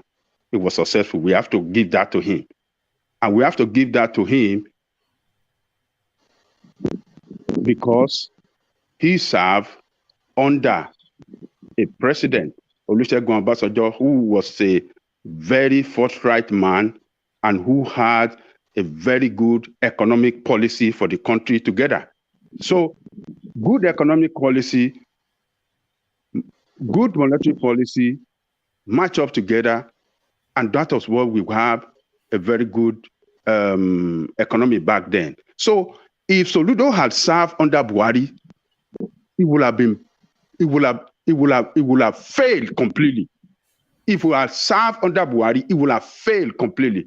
But Obi, as a governor of Anambra State, did not serve under anybody as the governor. He took the state from below. He managed resources, both human and material, and what you want to say, he managed all the resources of the state from under to the top, and the best ever run state during his time in Nigeria. The central bank, the finance minister described him as the only governor that had money in the entire federation in savings. He saves it. If you are talking of bond, if you are talking of investment, he is the only governor that did that in the whole of federation. Even the Lagos State that we shout that Lagos State is the best state. Lagos State did not match. So when it talks of investment of their resources, investment for the future of the state, this guy did it. Obi did it. And I believe if he's given the opportunity to run Nigeria, by that accident that we know, we have not seen Soludo. I believe Soludo will be successful too. I hope he will be successful. I believe he will be successful. He'll be a successful governor. But comparing both of them, we have seen one have done it before and he performed excellently well. This guy is just about to step into the position of governor. We don't know how he's going to perform, but by his antecedent as a former central bank governor, we believe it will be successful. But we know one person as Obi that have done it before and I did it well. We have to give that to him. So I will support Obi as the president for Nigeria than Soludo for now. Soludo will be for the future. So let him go and serve as the governor first. Then we will see how he manage a state, the resources of the state, and then we can judge him to say, we want to put him forward for president in the future. Thank you, Wama. All right, thank you. So a quick comment on that, Obina, and then we'll go straight to Vin. So quick comment on that. Thank you. So sorry, I just wanted to respond to the previous, just very briefly to what Oko mentioned earlier on, and it's just very, very, very brief. So when you talked about, you said marginalization on the presidency and then in other stuff, yes, I know Igbos are great and have done things around. But let me tell you, an average Igbo man prefers that his business interests his or her business interests and his life and activity is being taken care of than actually the presidency. Like, we're not so like we must be president. Yes, they might say, the politicians might say it, but an average Igbo man will value more of my business is allowed to flourish. Nobody is coming to take away my position, even in the civil service, or not allowing me to flourish. Those are the things that are actually more important than actually the presidency, because the fact is, an Igbo man might be president tomorrow, but he might not even have control over the structures, because the structures are still being manned by people that are not Igbo. So it's not all about that. So that's on one end. Then on this stuff, I agree with you a lot on, like you mentioned, you talked about in terms of experience. I'm trying to get my train of thoughts, but the where you talked about Soludo, yes, where you talked about if Soludo served under this government, he will fail. Yes, because if you notice, most of the good people that did well, if they're in this government and you see that they're not doing well, right? So this government does not give the ability or does not give the room for people to flourish. There's just a problem with this government. So let's leave that. So now, I've always been of the thought, even before this forum, I've always been on the thought that if Soludo finishes, let's say he even does one term or finishes as governor of Anambra State, if Obi does not become president now, before that happened, Obi's toughest challenger is going to be Soludo. Because these are two people who have done great. Okay, let's look at Soludo, for instance. Soludo became governor of CBN. He's serving not just Obasanjo, he served under Yar'Adua, part of Yar'Adua's tenure, before Yar'Adua appointed Sanusi. So he did some drastic changes to make sure that we don't have a situation where a bank will just close tomorrow. Like, they had huge deposits with the CBN, so that if the bank closed tomorrow, CBN is able to pay the depositors their money. So that 25 billion recapitalization that he did, and so many other things.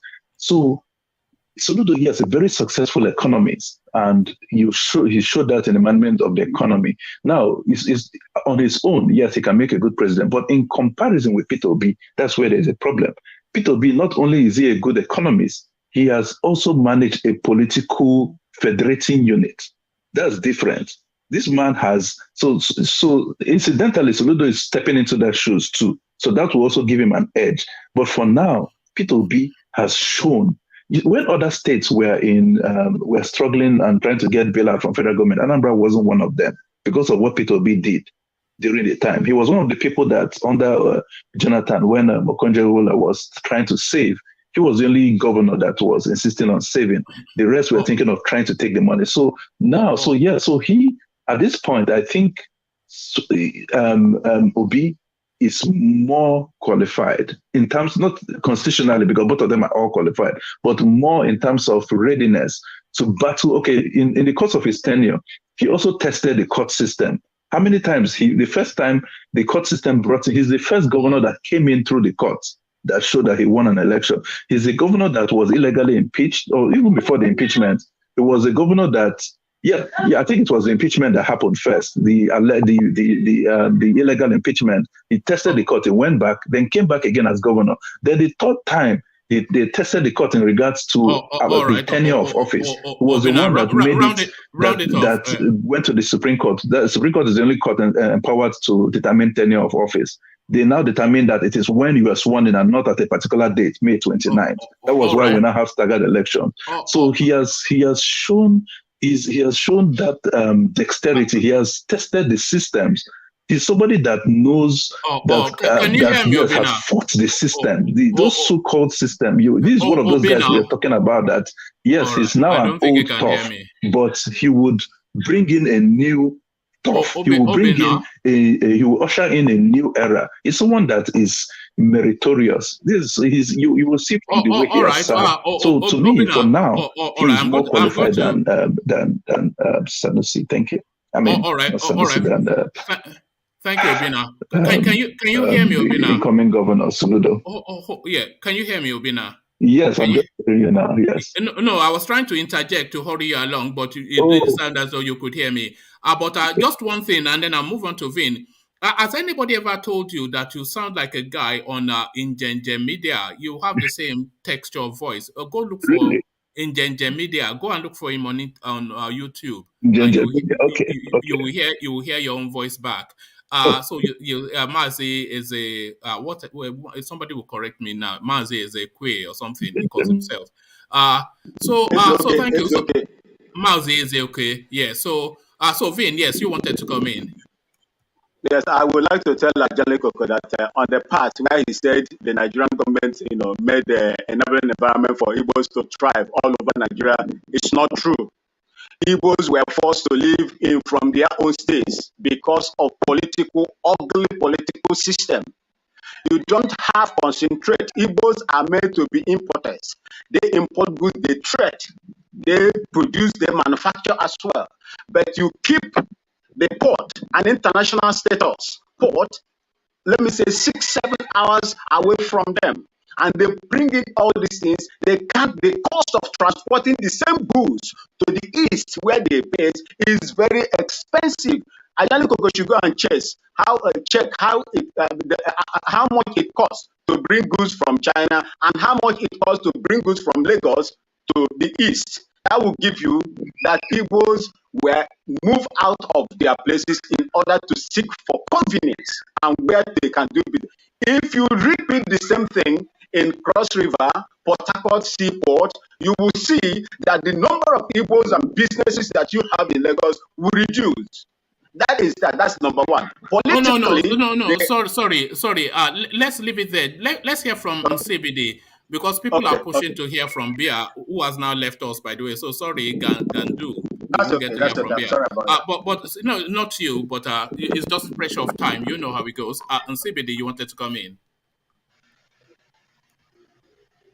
Look at CBD. There he is. So thank you. Also, so sorry, Charles. Let me go on to Solly because we're now under real pressure for time. So let me go on to Solly and take him to the Aregbesola now, getting the beating of his life. So Solly, Organa Master, they say in Lagos, but Aregbesola knew this, but then he thought he was emboldened because Buhari has made him the minister of yams, but he feels he's now a big boy. But again, Tinubu had to reassert himself and to let him know that Organa still master.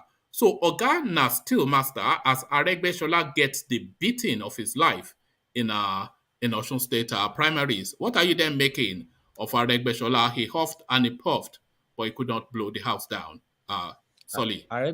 Aregbesola is behaving like a novice. He's behaving like a new politician. What he did was so unprofessional in the political game and political business, because this reminds me of Donald Trump. When Donald Trump wanted to become president, people were slandering his name left and right, but lucky you are giving the guy more popularity. And when it comes to becoming president, popularity also matters.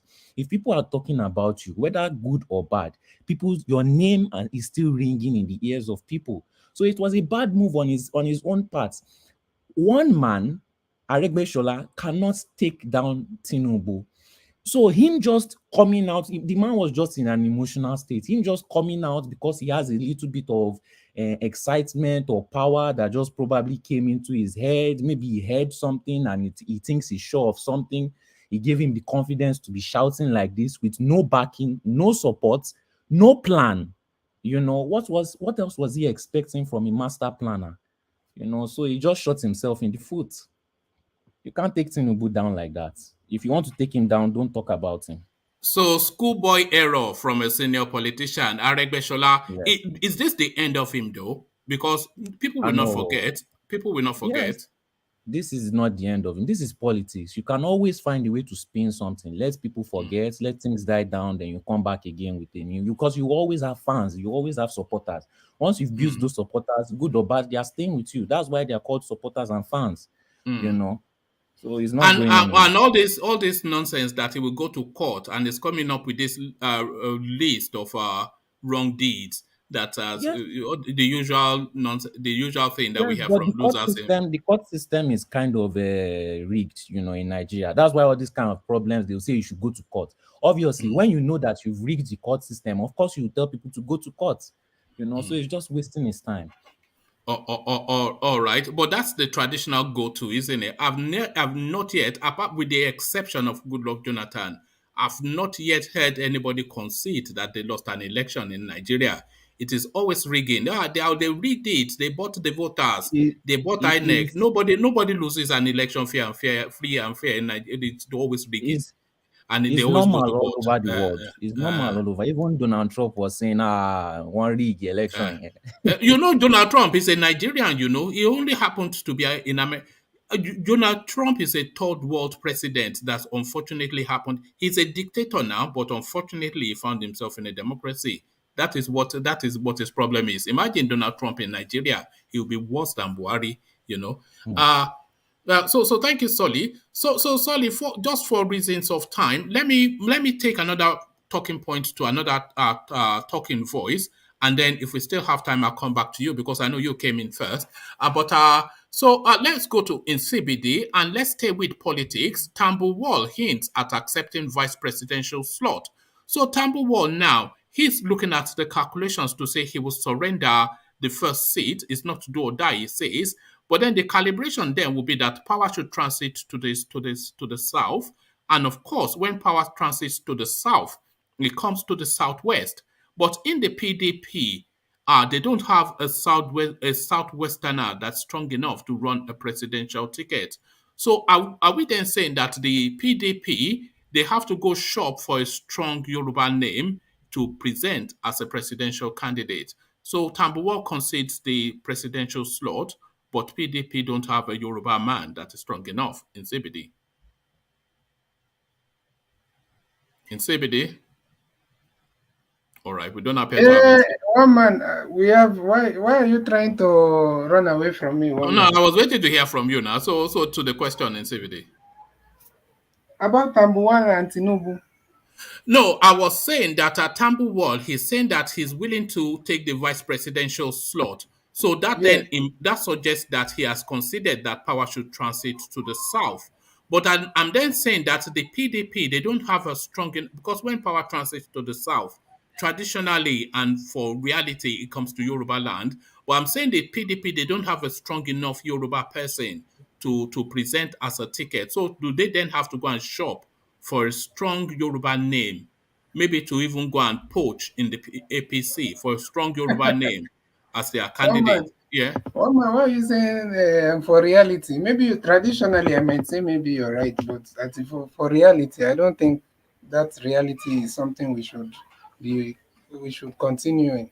So what I'm going to say is that I don't know if you listened to Edwin Clark yesterday was saying how I try and avoid him. He's a 90-something-year-old man, so I don't want to say 90-something is talking yam, but no, he it's talks not. yam now. Anytime he talks something about against Igbos and IPOB, that time you will listen to him. Now that he's saying that Tinubu should go and sit down, you don't want to listen to him. He said Tinubu should go and sit down, that they should give it to an Igbo man. And we should stop being politically correct, especially we Igbo people that find ourselves in any public platform, or whether it's in public or in private. We have to push for an Igbo president. We don't want Tinubu. We don't want Osibanjo. We don't want any of these people. They have to do the right thing and give this thing to an Igbo man. We are not threatening anything, but you saw what has happened within the last maybe 5 years or so. You don't know who will rise up again tomorrow. You think you have stopped. The thing is in the Igbo people blood. It's not about Nnamdi Kanu or anybody. By the time another person will rise up now, throughout the tenure of, if it happens like that, which I don't even see, whoever that will be there from, I don't know where, I don't want to even mention their name. So my point is that if anybody that is thinking correctly right now will be saying that this presidency should go to the southeast, or Igbo from the south, anywhere there's an Igbo man, anywhere, even if he's in Cross River, but an Igbo man. So that's what we need to be pushing for right now, and that's what they call. Is it tribe over competence? Is that your politics? Tribe no over problem. Competence? If they want to make it tribe over competence, no, I'm asking you.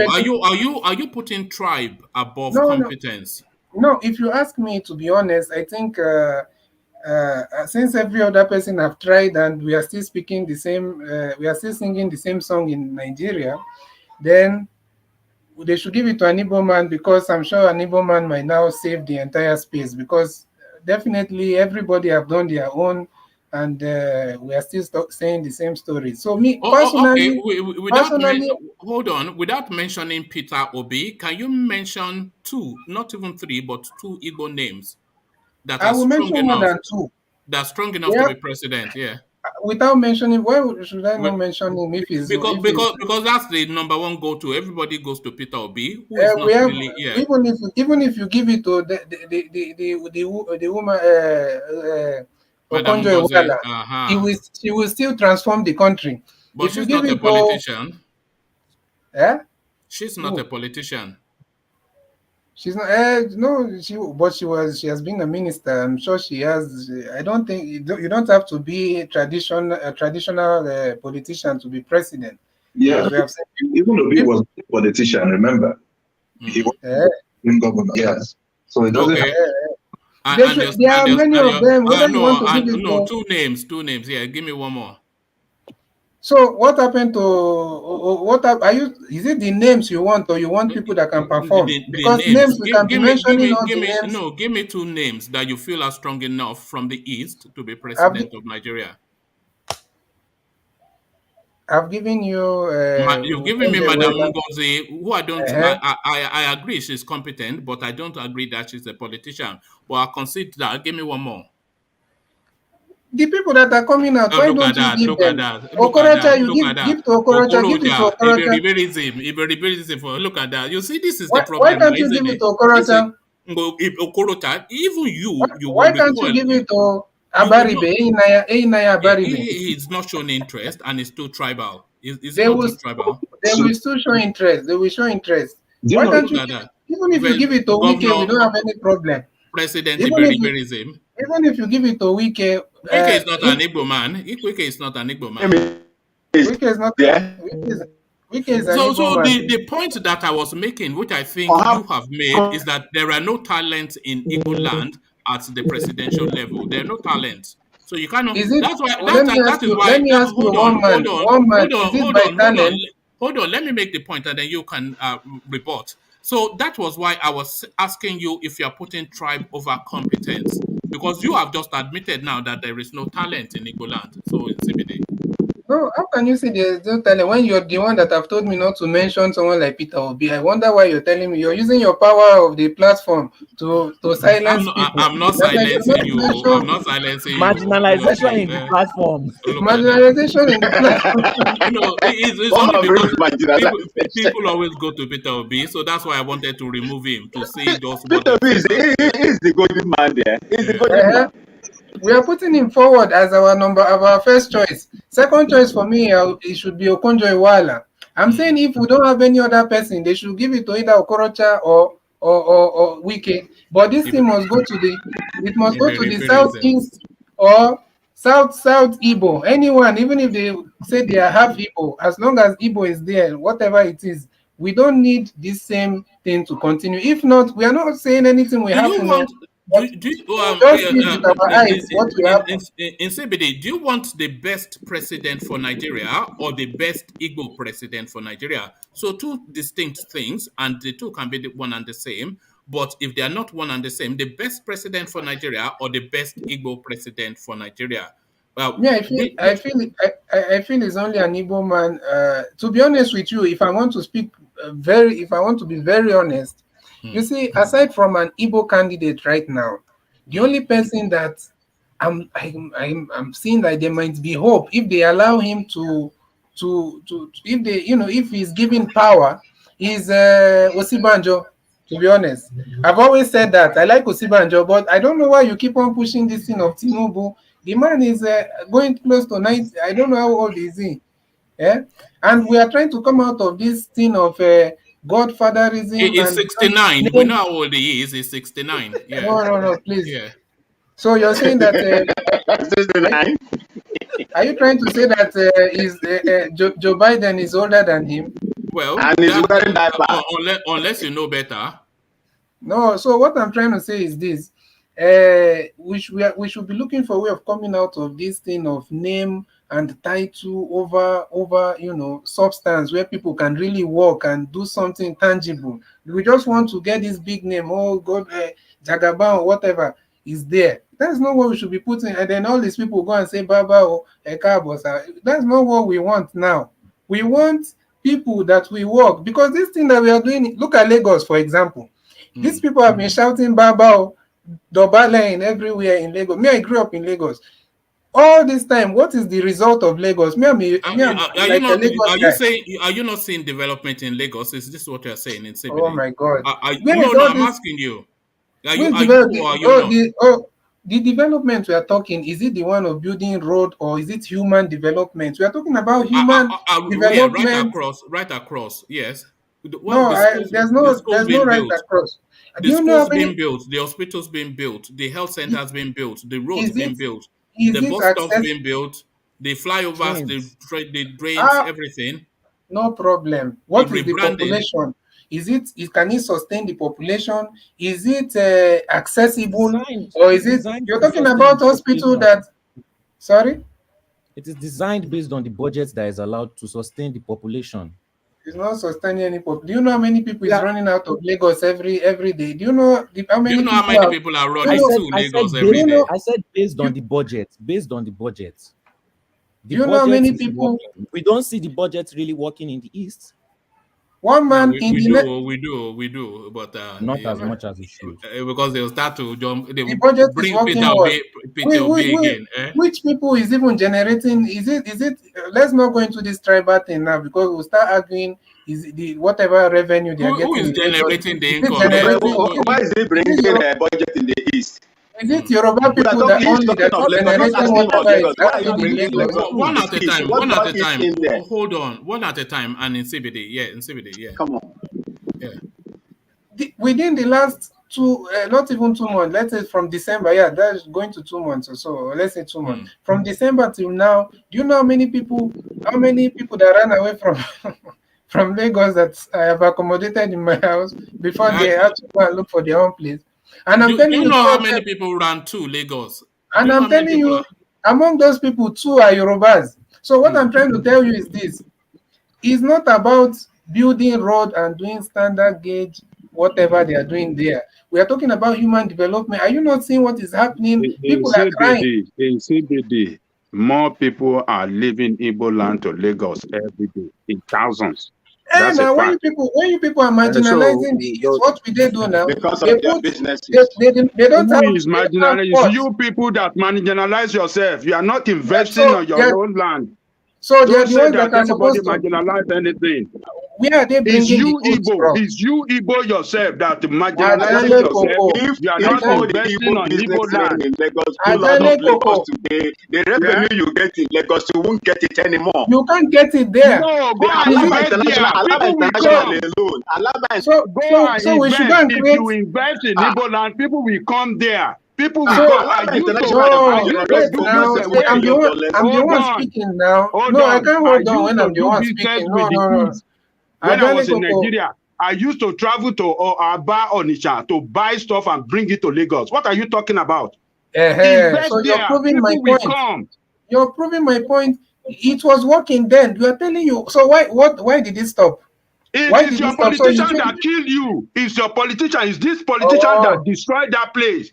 I used to travel to the east to buy something and bring it to Lagos to sell. When I was in Nigeria, state government that will do railway? Let us nationwide railway. Is it the state government that will do the ports? Is it the state government that will do the port? Have you not heard of how much? Have you not heard of how much people are losing transporting their goods from Lagos to we have governors that are not responsible. One at a time. So if somebody is speaking, give them You have governors that are not. Go and look at Ariara Market. Go and look at those roads there. Is it the way it used to be? Why can't your governor build that road? And create an environment for business? What are you talking about? What do they even call it? Let us blame all our politicians. Wait, Ajanle Koko. The same thing happened to our own place too. In Lagos, in Oyo, everywhere. These politicians fail us. Let us blame ourselves one way or the other before we blame Nigeria. Nigeria has its own. The federal government has its own problem, but our politicians in our state destroy our economic base as well. They didn't invest on their on the economy of their state. They didn't invest on their people. They didn't invest on their infrastructure. So they kill businesses. All our don't let us accept that. Don't let us be blaming all our politicians, both west, east, and north. All right. Let Nsibidi land this point, and then I'll move on. So Nsibidi, nowadays I'm coming on the platform once in a month, and you people don't want to still let me to talk. You see, what I'm trying to say is this. This, according to what Ajanli Koko is saying, I agree that our local politician or other state politician, whatever they are also contributing to, the economic hardships of the people. But we should not rob Peter to pay Paul. We should not go and be bringing, why are we creating excuses for the failure of the federal government? So my point is this: have you not heard of how much these Igbo businessmen are losing millions? Sometimes their goods don't even get to the east on that road. Are they okay? Is it an Igbo governor that will come and construct a good road or make the road safe from Lagos to Anambra? Is it not the road in his territory that he will focus on? So let us not just make it. Let's not just use like a general whatever to cover this thing, and also point fingers at where we should point fingers at. So my point, whatever I'm trying to say is this: we should focus on Igbo presidency. As long as you are thinking properly and you claim you're standing for. Okay, let me ask you a question, and and I want you to answer it honestly. Are you an Igbo supremacist? Are you Igbo first in the way Trump was chanting America first? Are you an Igbo first? Supremacist? No, I believe in justice, fairness, and anything that is working is what I believe in. If I'm telling you, if we have had the best president, if Tinubu have the best record and whatever, I will be the one shouting Tinubu here. I've just been telling you right now that if these people have refused to give it to if they find out they are not going to give it to an Igbo man, they should give it to Osibanjo. Because the few times Osibanjo acted as a acting president, we saw changes in the economy, and everybody witnessed that. So I'm not here shouting about Igbo, but our first choice, our focus, everything must be Igbo presidency. If not, we are just deceiving ourselves in that country. All right. Let me put another question to you. If Tinubu got the ticket for APC, and I know it's APC, but this is just for the purposes of our argument. If Tinubu gets the ticket for APC and Rochas or Korocha gets the ticket for PDP, who would you in CBD vote for? If Tinubu gets for APC? Yeah, and Okorocha gets for PDP, who would you vote for? But I thought that's what I've been screaming here. There's no way I'll vote for Tinubu now. Okay. I'll vote for Okorocha. Is that because do you think he's more competent than Tinubu, Rochas, or Okorocha? He's more competent. The man, as much as they will accuse him of corruption, man, at least, as long as some people might accuse him of corruption, that is what. But the man, we have seen all his, even outside his political appointments, we have seen all the things he's been doing for both communities in the southeast, even in the north where he grew up. He has a lot of charities and everything. It's a philanthropist. Someone like that, at least when he has. Can I ask you a question? What has he done infrastructure? He built some statues for Mandela and Buhari. So are you trying to say he did not build any infrastructure? Go to Imo State now, and then you'll see. He did not. He built infrastructure. In fact, this guy there now that just built, I don't know how many sewage or underground, whatever he built, I was claiming most of the infrastructure there was done during the time of Okorocha. It doesn't mean like he performed exceptionally well, but at least he did. He built infrastructure. He was the state was more prosperous, and there's a way he was able to make it even safer during his time. As much as people will blame him for other things, but at least it was safer, and the economy of that state was the best in the east of Imo State. That's where we have all the major hotels in the east. So you need to understand that I can't be talking about Tinubu right now, and unfortunately, because we will still do this our tribal thing and say no, you are not being you are not being tribal. Are you being? You are not being tribal, are you? No, I'm saying I'm not going to be tribal, but I'm saying that you are not going to be tribal. We've been listening to you for 10 minutes. Some of our brothers. What are you talking about now? Yeah, you are not going to be tribal. What No, have we been hearing for?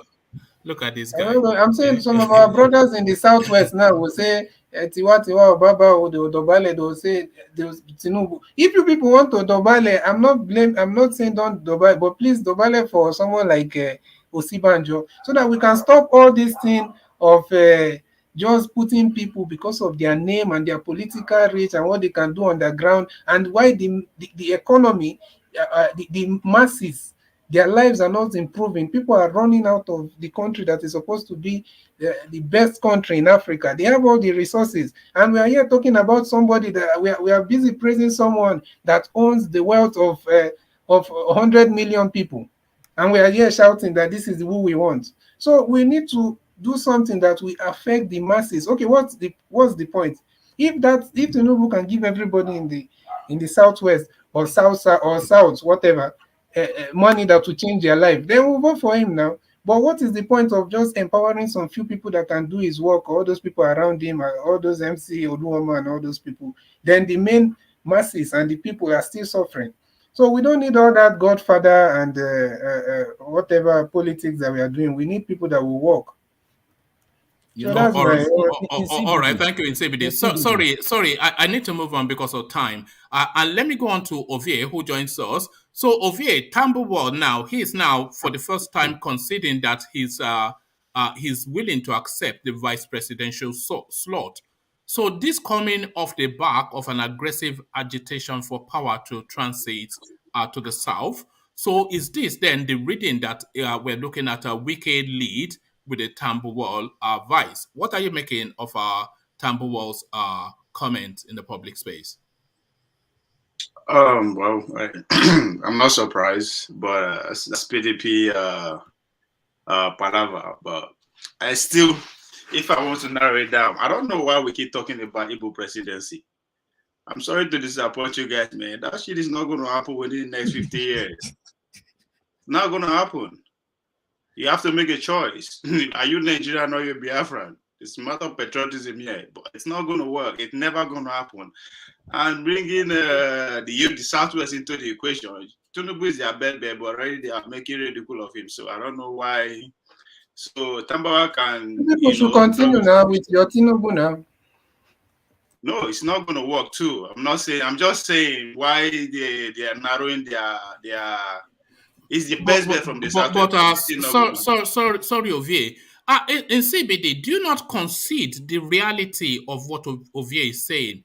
Because this was a conversation that I just, although in a civilized tone was having with Obina just then, that the East, they are not fully vested in politics and they are straddling two lines. They want to secede and they want to politic. So this is what Ovie is saying to you, that you have to decide what you are, what you want, because nobody is clear on what the East wants. The foremost sounds that you hear from the East are sounds of secession and are forming a new nation. And then when it comes to the political time, they say they want to be president. So which is it? Is what Ovie is asking you. We are the only one. We are the only ones here in the media, in this social media and whatever that is claiming that we don't know what the East wants.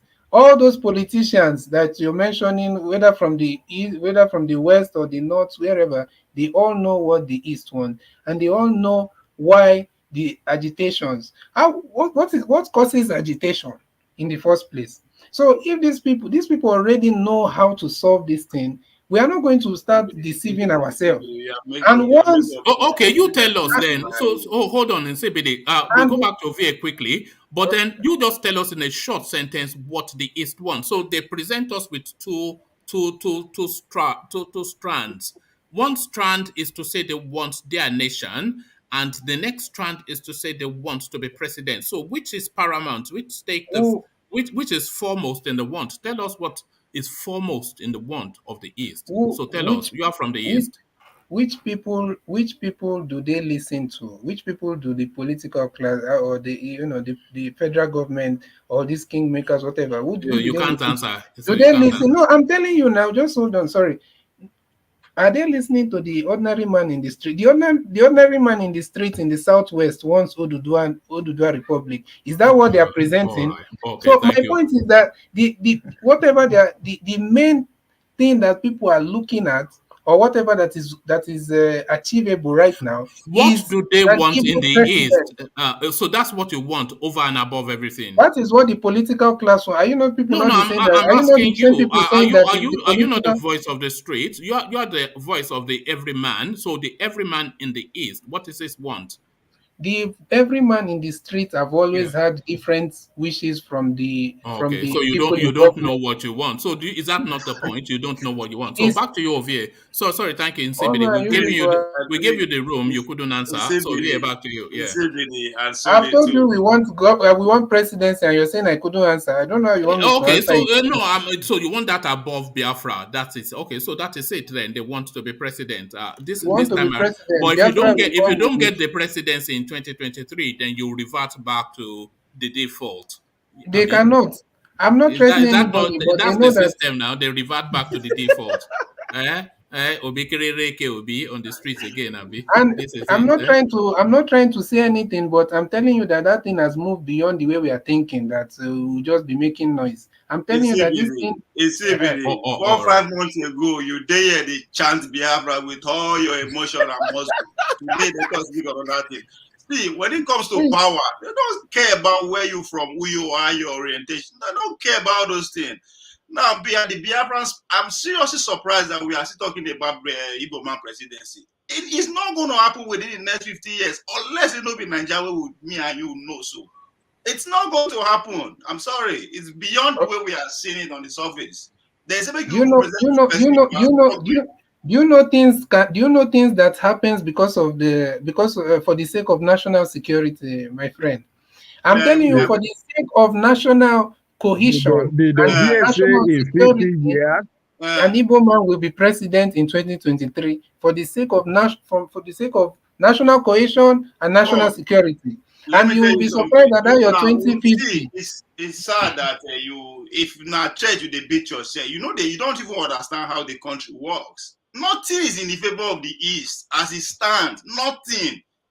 And I can't not see get grand. Forget it. It's not good. Nigeria as it is. Biafra have said they are back 50 years backward. It's not going to happen. Nigeria president not going to the East. I'm sorry to put it this way. The way you're talking is as if someone that don't know will think that it's like the view is working for the government, and you formulate the system that is.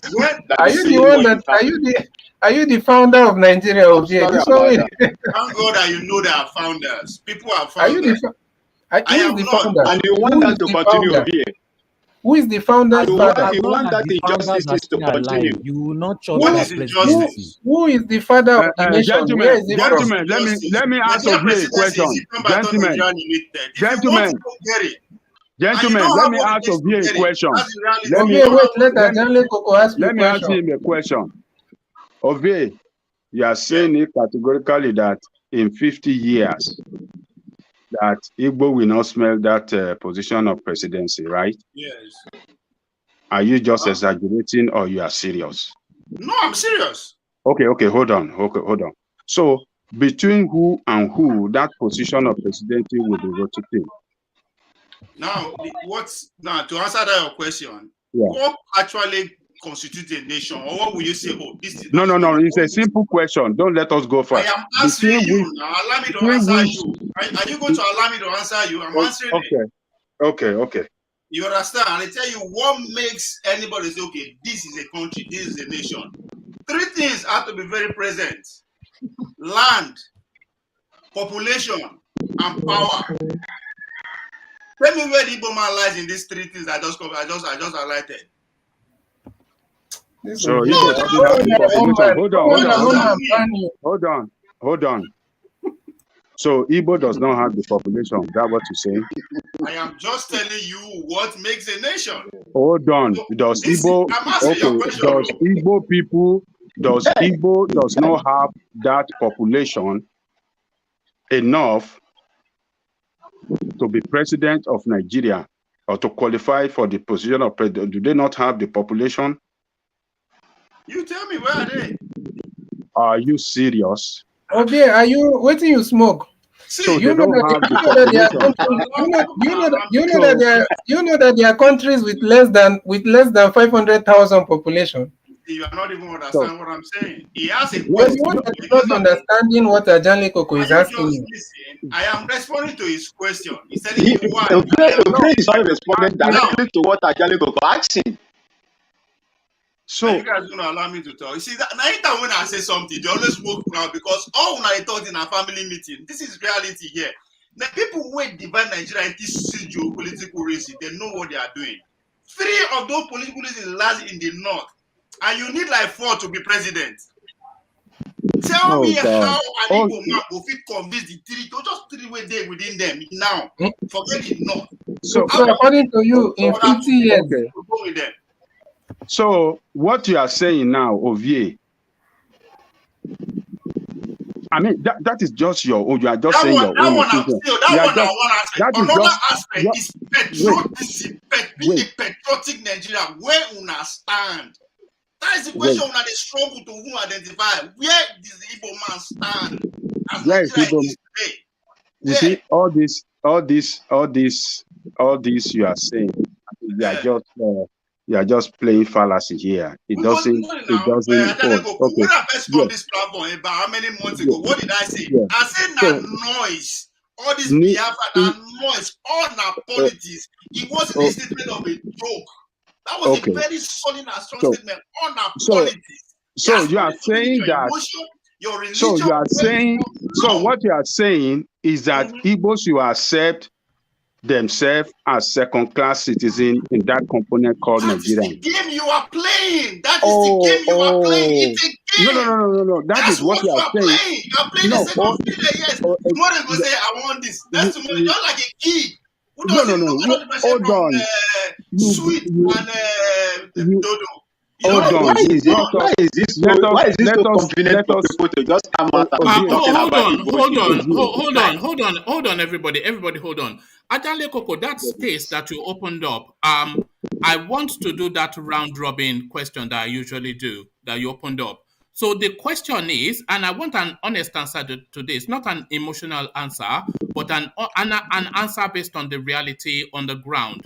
So I'll do a round robin. You know what round robin means? It's just a quick snapshot answer to the question. So the question is, are Igbos second-class citizens in Nigeria? So I'm going to start with Solly. But before I go to you, Solly, let me acknowledge the super chats that has been coming in, mainly Alexander Gomez, because no one else does the super chat apart from him. So Alexander, he super chats to say, these Obi eulogies is leaving me shaking my head.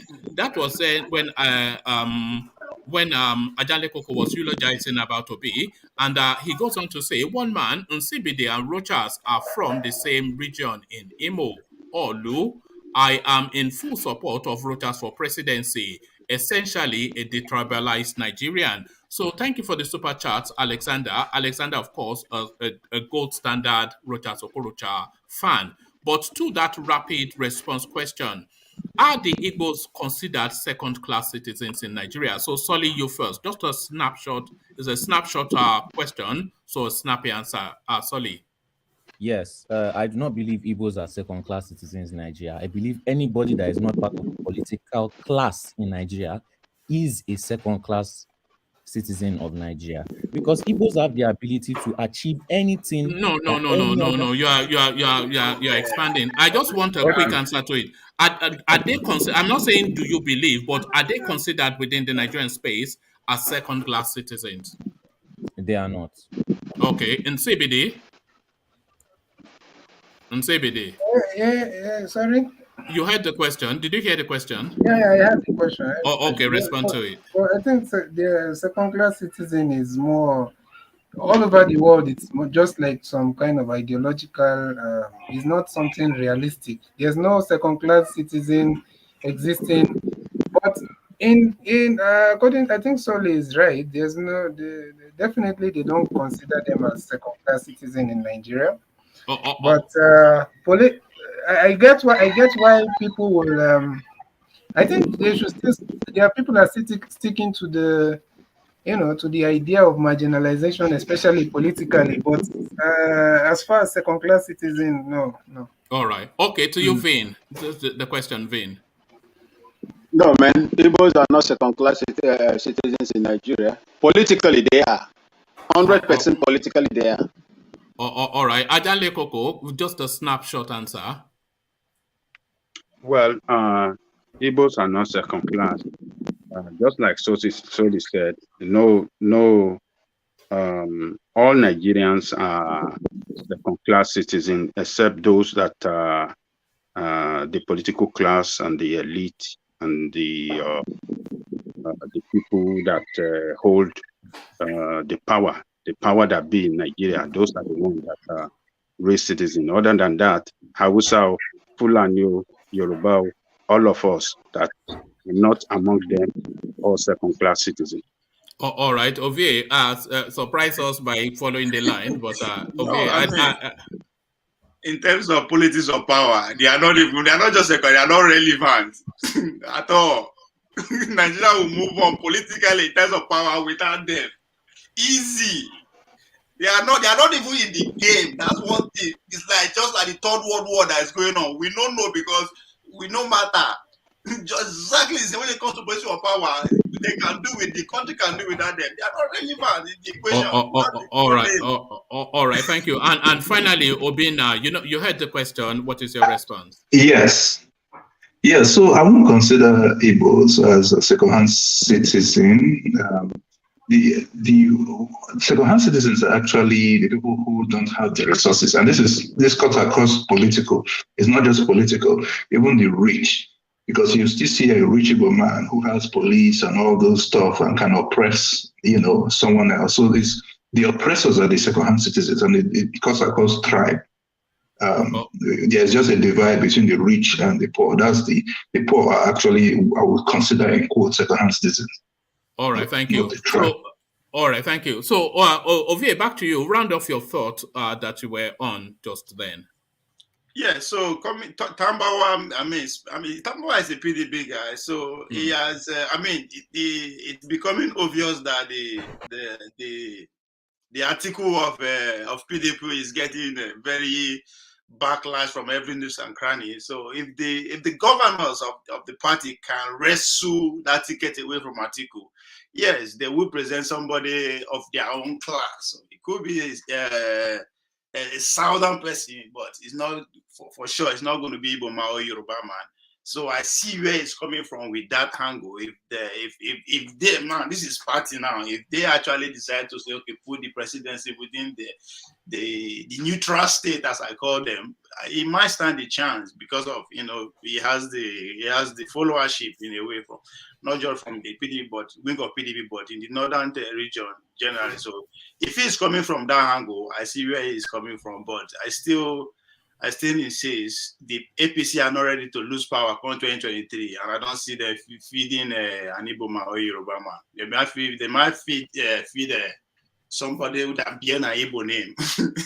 So they might feed the other one. But and again, is it in CBD attracting that if they don't give out to Igbo man, Nigeria, nothing. The election will be very peaceful. Very, very peaceful. All of us go watch out if we are not there physically. I beg you, don't accuse me in the public space. That I said are you still in fear of the DSS? You are still in fear of the DSS. Please want to land in that airport and go to our village safely. You never. I don't think you don't reach that level where you. They are not on the list. Don't worry. Okay. When that level, when you reach that level, you say you go know how to talk. I'm only saying that it will coming to pick you up.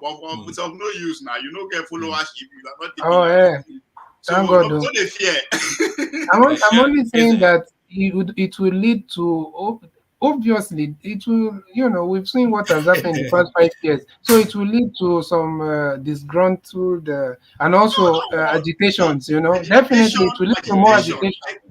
I said it before, the agitation will not cease because there is money to be made. Money did that agitation. You know how much those people are making. So it's not going to stop. It's also part of the political process anyway. So I don't expect it to stop. But that the election, election will be, even though now full and if they give presidency, it will be peaceful. Nothing will happen. You will see. Not be Nigeria. Rather, we know see Nigeria actually. What are you saying? You will see. You will see. What is the situation on ground right now? From what you're saying, you're making it look like everything is perfect right now. Part of the politicking. I said it before. On politics. That's what I mean. When I came here, I said there's going to be a new sheriff in town, and everybody with police or a muzzle, whatever I think he can, to get that attention and stand a chance. That's what you are seeing. It's nothing new. It's not new, but it's going to die down as time goes on. I've been saying it from day one on our politics. As time goes on, that statement will begin to make sense. All right, thank you. Election will be very peaceful. Trust me. No. What I'm trying to ask, what I'm asking you, Ovie, just answer this question. So, from your logic now, you're making it seem like election will come and everything will be peaceful. So, the election that came, is everything peaceful? Forget about what will come. What is not peaceful? Like the election that came now, like the one we have right now, the current administration, from the time he entered till now, is everything peaceful? Even before he came, if you are talking about that kind of peace, even before he came, there was no peace now. But that's nothing. That's normal, as I said. So that's what I mean now. So why are you prophesying something that I don't know if it's prophesying or you're man did not become anticipating something? Hair go raise. No. You're anticipating something that has not come, and from the history of things and everything, it's going the opposite way of what you're saying. So what makes you think it will not become worse? All right.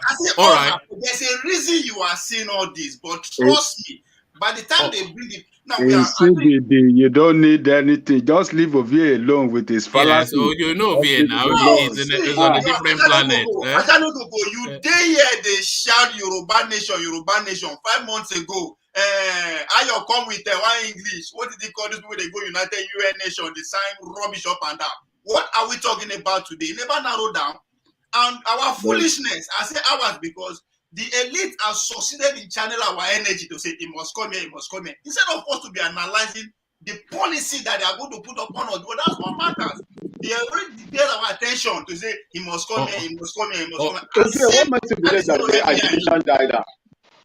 All right. So, sorry, gentlemen. I must end it here. If we are 2.5 hours in and I have errands to run, so let me go run errands. But the conversation never stops here, as you know. The conversation not ready to stop, but time just again calls time on it. So I'll leave it here and we'll regather for the evening. Thank you, everybody, and especially Obina. We enjoyed hearing your voice. We always like to hear new voice.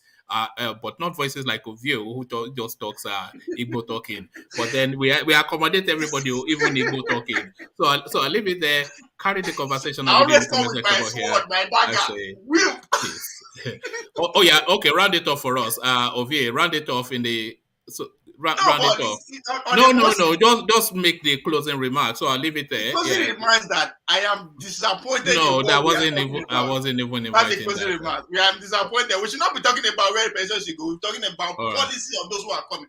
Meanwhile, Morua is still very much allowed. He's still my favorite candidate to president. All right. Thank you. So we